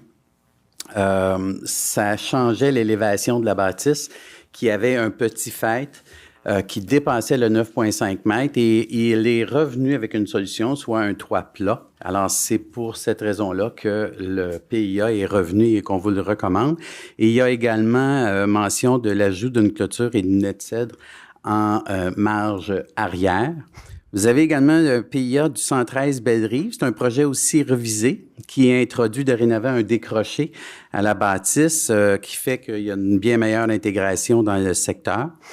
Vous avez le 535 rue Bibeau, qui est un projet également qui est revenu. C'est un 109 logements. Nous avions demandé des modifications de matériaux afin de donner l'illusion de plusieurs bâtiments plutôt qu'un bâtiment linéaire avec une illusion de décroché. Et l'effet de volume recherché a vraiment été atteint, donc on vous le recommande. Nous avons également le PIA de la Maison des Jeunes, le 365 Grande-Côte. On l'a vu tantôt en dérogation mineure qui a été accepté. Le PIA que l'on vous recommande ici est défavorable, mais c'est pas parce qu'on n'accepte pas le projet. C'est que l'agrandissement de ce bâtiment-là, c'est un bâtiment, il faut comprendre qu'il est en coin, donc très visible. Et l'agrandissement soulevé, projeté, c'est-à-dire, était fait de briques noires totalement ou gris foncé, alors que le bâtiment, c'est une brique rouge. Ça faisait vraiment un gros massif lorsqu'on serait arrivé au coin de cet endroit-là. La Maison des Jeunes est très d'accord. Jeudi, on a un CCU et puis le nouveau projet révisé va revenir. Et comme dernier PIA, on en a parlé également du 883 boulevard Arthur-Sauvé, donc les 3 bâtiments multifamiliaux de 52 logements au bout du boulevard René-Lévesque sur Arthur-Sauvé. Et je terminerai en vous mentionnant qu'on a également été avisé du départ d'un des citoyens, M. Jean-François Rouleau-Brunet, pour des raisons personnelles, qui laissera son poste. Alors, Madame Paula attendait la rencontre de ce soir. Je lui ai transmis l'appel de candidature et elle doit voir avec le service des communications le plus rapidement possible à lancer l'appel de candidature. On fera donc des entrevues avec ces gens-là pour combler le poste. Donc, j'en fais la proposition. Je l'appuie. Je vais avoir 2 questions ici, Monsieur le maire. Oui. La première, c'est lorsqu'il y a comité des biens, des sites patrimoniaux et de la toponymie, là, le point 4, là, c'est marqué « aucune demande » parce que dans le fond, c'est parce qu'il y a eu une rencontre qui ont fait une recommandation au CCU ou ça peut être directement là, la demande qui envoie après ça à la... Seulement lorsqu'on a des points qui concernent le vieux Saint-Eustache, les points sont aussi analysés par le comité des biens et des sites. Lorsqu'il n'y a pas de PIA qui concerne le vieux Saint-Eustache, il n'y a pas de demande qui est déposée au bien ici. OK. Ce n'est pas des recommandations, c'est des suggestions. Des suggestions. C'est que le bien ici voit le projet, nous suggère, parce que c'est eux les plus qualifiés pour nous suggérer si ça s'intègre ou quoi que ce soit. Et nous, au CCU, on va intégrer les suggestions le cas échéant. S'il n'y a pas de demande dans le vieux Saint-Eustache pour le CCU, il n'y a rien qui va au bien site. OK, parce que là, la demande que j'avais faite n'était pas pour le vieux Saint-Eustache. J'avais envoyé ça au cabinet du maire concernant le décès de M. Joseph Guerra. Étant donné que c'est lui qui était en poste au moment où il y a eu la construction du chalet de parc de Rivière-Nord, j'avais fait la demande, M. le maire, à ce que ce chalet de parc-là puisse être renommé. La réponse que j'ai reçue, c'est qu'il faut attendre 1 an avant que la personne soit décédée pour renommer. Donc, j'ai dit, parfait, aucun problème. Est-ce que c'est possible quand même de le mettre tout de suite à l'ordre du jour pour qu'il soit inscrit au procès-verbal, d'en faire un suivi dans 1 an? Puis, là, c'est pour ça que je me posais la question. Comme je ne l'ai pas vu là, je me suis dit, est-ce qu'il aurait fallu que ça passe à l'autre commission avant? Mais je pense que ce sera au comité qui existera à ce moment-là, là, après 1 an. Là. J'aurais voulu laisser une trace tout de suite, moi, que ce soit inscrit comme quoi que... Ben, si tu l'as envoyé la requête. J'ai envoyé la demande, mais je pensais que ça aurait été mis là, puis c'est pour ça que là, je pose la question ce soir. Non, je pense que ça va être... ce sera au procès-verbal au moment du dépôt, elle est recevable. La demande est recevable, pardon. C'est ça, mais... Tous les autres ont été faits comme ça, dont le dernier avec M. Garland également. Parfait, pas de problème. Mon autre point, c'est concernant la résolution numéro 142 qu'on vient de parler, au 179 chemin de la Grande-Côte. Cette propriété-là a été démolie pour une construction d'un immeuble à revenus. Puis, ce qu'il faut comprendre, c'est que cette maison-là, elle avait un grand terrain en arrière, donc un beau terrain gazonné avec des plantations, des arbres et tout ça. Et là, va se retrouver à avoir du stationnement derrière. Donc, en façade, sur le bord de la chemin de la Grande-Côte, excusez-moi, ça va être le bâtiment, puis derrière, ça va être les appartements, les stationnements. Bon, à ma surprise, jeudi, c'était pas la réponse que j'avais eue. Le stationnement est en L et tout le long de la bâtisse. Oui, et en arrière. Et un peu en arrière parce qu'il fallait qu'il atteigne son nombre de cases de stationnement. Mais ce n'est pas uniquement en arrière. Non, ça, je le sais, mais il y en a beaucoup en arrière. Puis j'ai vu le plan, on me l'a envoyé. Je l'ai même montré aux citoyens de la 18e Avenue. Puis c'est pour ça que j'en parle, parce que les citoyens de la 18e Avenue, nous, ce qu'on s'était fait dire au départ, c'était... qu'il n'allait pas avoir rien de clôture par le promoteur. Là, jeudi, j'ai eu la belle surprise de savoir que oui, finalement, il va y avoir une clôture qui va être installée, mais les citoyens qui sont sur la rue Claire, eux, en plus de la clôture, ils vont avoir une haie de cèdre. Je trouve ça quand même dommage qu'on n'a pas mis dans ce projet-là autant les citoyens de la 18e que les citoyens de la rue Claire d'avoir pensé mettre la même chose parce que au final, c'est tous les citoyens quand même qui sont sur la rue, la 18e Avenue qui vont avoir eux autres aussi les lumières. Puis moi, quand j'ai été voir tous les citoyens, c'est une demande qui a été faite d'avoir... Bon, il y a la problématique qu'ils vont se ramasser à avoir, les gens sur la 18e, c'est qu'il va y avoir de la lumière de plus dans leur cours. Ils vont avoir du bruit de plus, ils vont avoir de l'essence. Donc, tu sais, c'est des désagréments qu'ils vont avoir qui n'avaient pas auparavant. Puis, je veux dire, quand tu achètes une maison qui est déjà bâtie, puis que pas le terrain, mais plutôt le quartier est déjà bâti, tu es sur le chemin de la Grande-Côte, tu t'imagines pas qu'un jour, il va y avoir une construction d'un immeuble à revenus là. Donc, quand j'étais voir les gens, il y avait plusieurs recommandations que j'ai envoyées à la ville. Puis, c'était très clair, là, les besoins des gens. Ils ont tenu compte un petit peu plus des citoyens sur la rue Claire, mais pas sur la rue de la 18e Avenue. Fait que je trouve ça un petit peu dommage qu'on n'ait pas pris en considération un petit peu plus les citoyens de la 18e Avenue, malgré qu'il y en a certains qui ont des haies de cèdre un petit peu tout croche, des arbres. Ça demeure que c'est quand même pas privé là, avec quoi ils se retrouvent. Donc, la clôture, là, je suis contente d'avoir appris le jeudi qu'ils vont avoir une clôture, mais ça n'empêche pas que les arbres, c'est quand même... ça camoufle le bruit. C'est plus dense, une haie de cèdre, donc au niveau des lumières, ça l'aurait plus capté. Puis au niveau aussi de l'essence qu'ils vont se ramasser à avoir. Donc, est-ce qu'il est trop tard pour en faire la recommandation aux promoteurs ou il y a encore quelque chose qu'on peut travailler avec eux? Moi, je pense que... Le normatif, là, c'est pas écrit dans le PIA, mais le normatif, dans les marges latérales, exige des clôtures avec latte. Oui. Alors, tout est là. avec le plan d'aménagement paysager qui est proposé, tout est là. C'est ce que je viens de mentionner, oui. Tout est là. Alors, mais la rue Claire, les gens qui sont sur la rue Claire, dans leur cours, eux autres, ils vont avoir en plus une haie de cèdre qui cache beaucoup plus le son et l'odeur aussi de l'essence. Moi, je ne sais pas si je me trompe, en tout cas, l'implantation au sol du bâtiment. Moi, je suis allé voir sur place, là, suite à la rencontre préparatoire de jeudi. Et avec ce que j'ai vu sur papier, comme disait M. Paquette, le stationnement est sur le côté, puis une partie en arrière. Grande partie, oui. Ça arrive pas mal vis-à-vis la haie de cèdre qui est déjà là, parce que il y a comme une clôture, genre frosse. Il y a une bonne distance avec des cèdres qui ont au moins une douzaine de pieds, puis qu'il n'y a pas vraiment beaucoup de trous dedans. Puis après ça, il y a une autre clôture frosse qui s'en va jusqu'aux clôtures là, arrière l'eau de la rue Claire. Il y a environ 5 citoyens qui vont être derrière ce stationnement-là, qui vont être adossés finalement à cette nouvelle construction-là. Parce que moi, en tout cas, avec l'emplacement au sol de ce bâtiment-là, je trouve pas vraiment que ça va être si dérangeant.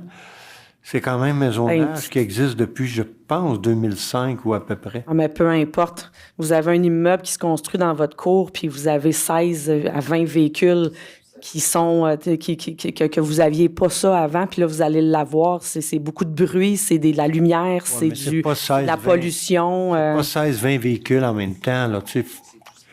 Ben, ça demeure que c'est ça pareil qu'il va y avoir. La clientèle qui va dans avoir cour, là, dans leur des cour. gens qui... en plus, on a besoin de logement, là. C'est pas La des question gens est pas là, qui Monsieur le maire. sont en va-et-vient continuellement, là. La question est juste pas de dramatiser, les là. protéger du mieux possible. Puis la première information qu'on m'avait donnée, c'est que non, il n'y aurait pas de clôture. Donc, il y avait eu une mauvaise information qui a été véhiculée aux citoyens aussi. Commencer, les clôtures qui sont là, je ne sais pas si sont aux gens de la 18e ou à la propriété qui était là avant. Sûrement pas, parce que c'est tout dépareillé. Toutes des clôtures différentes. Il y en a que c'est juste des haies, il y en a que c'est du bois, il y en a que c'est du frost. Il y a frost, haies, puis frost. Puis arbres. À quoi? Des arbres aussi. Oui, il y a des arbres aussi, mais était à qui cette clôture-là? Aux gens de la 18 ou aux gens, à Mme Charbonneau qui avait cette maison-là? Surprendrait que ça soit Mme Charbonneau, là. Habituellement, quand tu construis, quand tu te mets une clôture, tu as fait tout pareil ou tu fait pas pareil, là. Tu as fait tout pareil, je veux dire, ou tu n'en fais pas, là.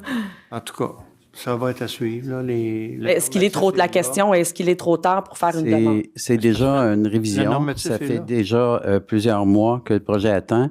Le projet qui est déposé et recommandé ce soir, c'est le projet qui est recommandé. Parfait. Bon. Les commissions et comités au Conseil, je ne comprends pas comment ça se fait qu'on n'a pas le procès-verbal de la Commission de la sécurité publique. Pourtant, on l'a eu, cette rencontre-là, le 31 octobre. Je ne comprends pas qu'il n'apparaît pas aujourd'hui, notre procès-verbal. Il ne devait pas être signé, je ne sais pas. Aucune idée. On l'a eu à la fin d'octobre. Je pense que c'était quoi? Le 31 octobre, mais là, on est... C'est trop tard. Ben, on est le 18. C'est pas grave.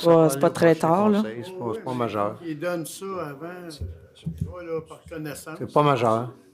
Ben, c'est pas que c'est majeur, c'est juste que je comprenais pas pourquoi le procès-verbal n'était pas inclus ici. On va passer, si vous permettez, au rapport des directeurs. Oui. La directrice du greffe des affaires juridiques.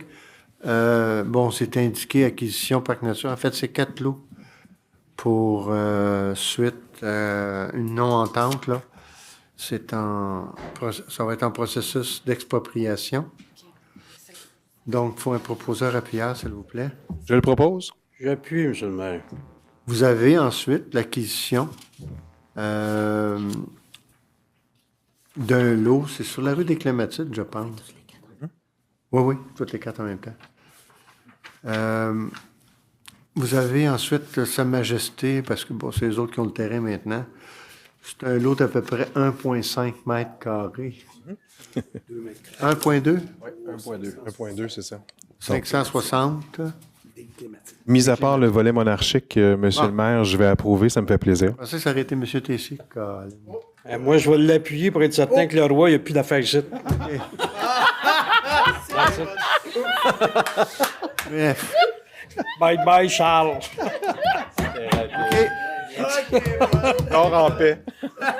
Ensuite, on a l'acquisition d'un lot avec M. André Brunet et Mme Marie Lazure. J'ai proposé également. Je vais appuyer également, M. le maire. Ensuite, on a la déclaration des intérêts pécuniaires. C'est tout complet? Parfait.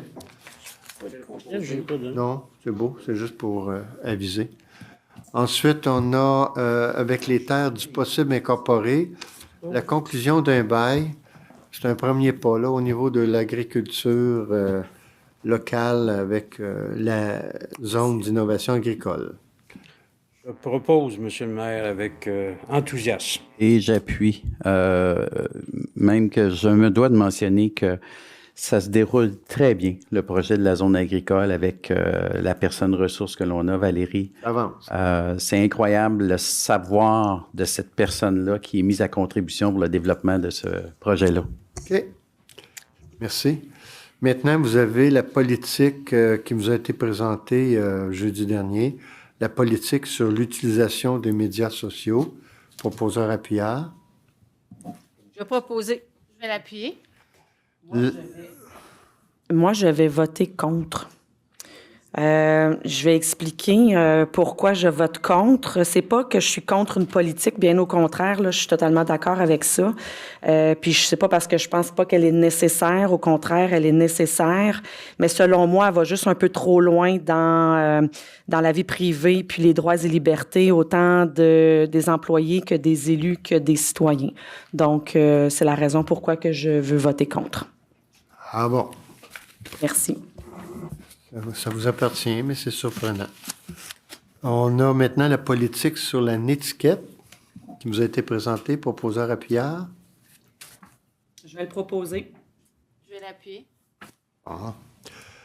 Ensuite, on a, en fait, transaction servitude avec la ferme Gérard Renault. Là, j'arrivais pas à appuyer sur mon bouton. Là. Concernant la netiquette, j'ai oublié de mentionner, lorsqu'on a eu la présentation de la politique sur l'utilisation des réseaux sociaux et la netiquette, j'ai mentionné comment ça se fait qu'il n'y a pas aussi sur la netiquette, on voit pas le patrimoine culturel du vieux Saint-Eustache. Attendez, je vais lire les deux autres, là. Festival de la Galette puis marché public. Bon, vous m'avez répondu que c'est pas on m'a répondu que c'était pas dans la politique parce que c'était pas nous autres qui étaient les mandataires, là, je sais pas comment le dire, là. Par contre, quand on regarde dans la politique des réseaux sociaux à la page 10, le point 7, pourtant, on parle du patrimoine culturel. Donc, si un patrimoine culturel est dans un, devrait être dans l'autre, selon moi. Oui, mais là, quand vous posez votre question, Mme Mathioli, on parle de l'organisme qui, son fonctionnement est complètement indépendant.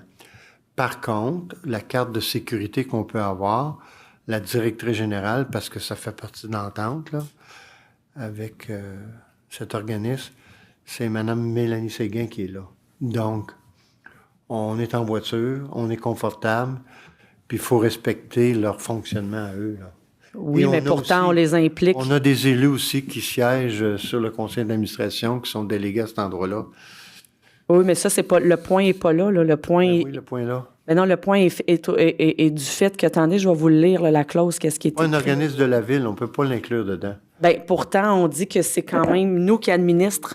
Le point 7 dit que l'administration des comptes de la bibliothèque, du service de police, du service de sécurité incendie, de la petite église cabaret spectacle et de patrimoine culturel du vieux Saint-Eustache et d'idées Saint-Eustache est assurée par des personnes désignées et autorisées à diffuser des informations dans ces services.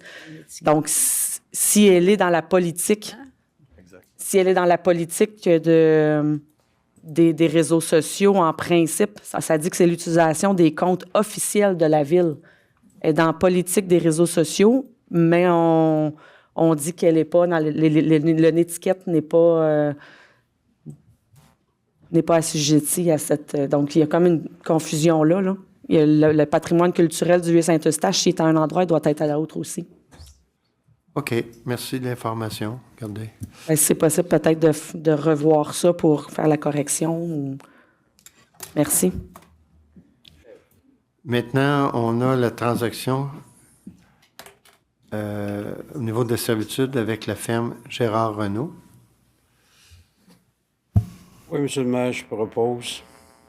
Enfin, on a réglé un Je vais appuyer. Exact. Vous avez la vente d'un immeuble pour Hugo Philippe, Jean-Sébastien Légaré-Philippe et Carl Desjardins Paradis. Proposeur appuyable. Proposé. Il faut l'appuyer. Merci. Ensuite, au niveau du module administratif et communautaire, plusieurs ententes, là. D'abord, avec Cinéma Saint-Eustache. J'en fais la proposition, M. le maire. Et je l'appuie. Centre d'entraide Racine-Lavoie. En faire la proposition. Et je vais l'appuyer. On a aussi le Centre intégré de santé et des services sociaux des Laurentides, là, communément appelé le CI3S. En faire la proposition. Je vais l'appuyer. Merci. La Corporation des fêtes de Saint-Eustache, conclusion d'une entente. Monsieur le maire, je dois me retirer. Ah. Je suis président, j'écoute les bons conseils de Mme Boileau. Attendez, je m'excuse. Ben oui, je m'excuse. Donnez-moi une petite chance.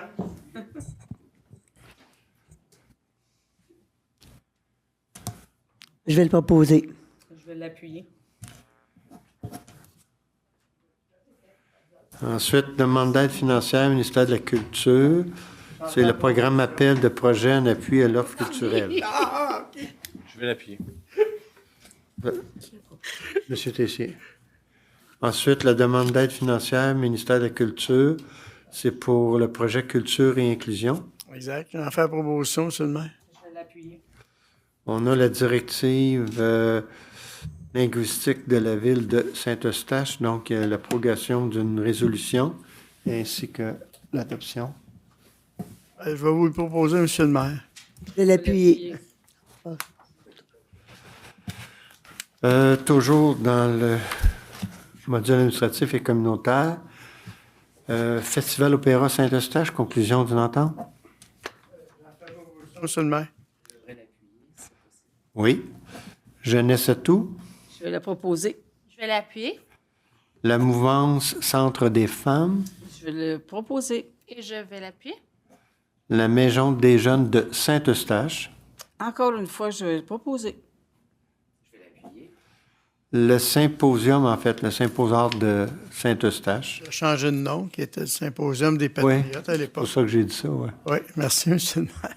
Donc, j'en fais la proposition. Je vais l'appuyer. On a au niveau du directeur du module technique et de l'environnement, Tricentris, c'est le non-renouvellement de l'adhésion qui se terminait au 31 décembre 2024. Je vais faire la proposition. Et je vais l'appuyer. Vous avez l'Autorité régionale de transport métropolitain, conclusion d'une entente. En fait, c'est le service d'autobus qu'on a ajouté l'an passé là, pour notre parc industriel. Là. Plusieurs entreprises qui avaient besoin de services un peu plus tard en soirée. Oui. Vous avez la demande d'aide financière pour le ministère de l'Économie, de l'Innovation et de l'Énergie pour les programmes d'appui au projet de développement économique. C'est ce qu'on a vu au procès-verbal pour la piste multifonctionnelle. Alors, j'en fais la proposition. Je vais l'appuyer. Vous avez l'utilisation du fonds de prévoyance visant le financement des dépenses courantes ou en immobilisation nécessaire pour lutter contre les changements climatiques et pour mettre en place diverses mesures environnementales. Je vais le proposer. C'est en lien avec subventions là, pour le 9 août. Je vais l'appuyer. Vous avez les rapports de construction pour le mois d'octobre 2024? Oui, M. le maire, je pense qu'on a plusieurs raisons de se réjouir avec un mois de valeur d'émission de permis de 13 millions comparativement à 3 millions l'année précédente. Et pour un cumulatif, je dirais, pas loin de record, là, 113 millions. On s'approche du record, je pense. 113, là. Hein? 113 versus 48 l'année dernière. J'attire votre attention aussi, pour ceux qui l'ont, au niveau du détail de l'émission des permis, on a dorénavant une section qui est rénovation-inondation. Alors, on peut voir qu'on a 51 permis qui ont été émis. Spécifiquement pour la rénovation-inondation. On avait dit qu'il y avait comme, excusez l'anglicisme, un fast-track là, pour ça, puis on en a la preuve. Mais surtout pas de frais demandés pour le permis. Exact. Avait donné cette orientation. Mais c'est le fun d'avoir l'information. Oui, c'est bien. Merci. On a un rapport de dépenses autorisé par délégation de pouvoir et les comptes payés à payer pour le mois d'octobre. J'ai proposé. Et vous avez la levée de la séance. Que je propose. Merci beaucoup.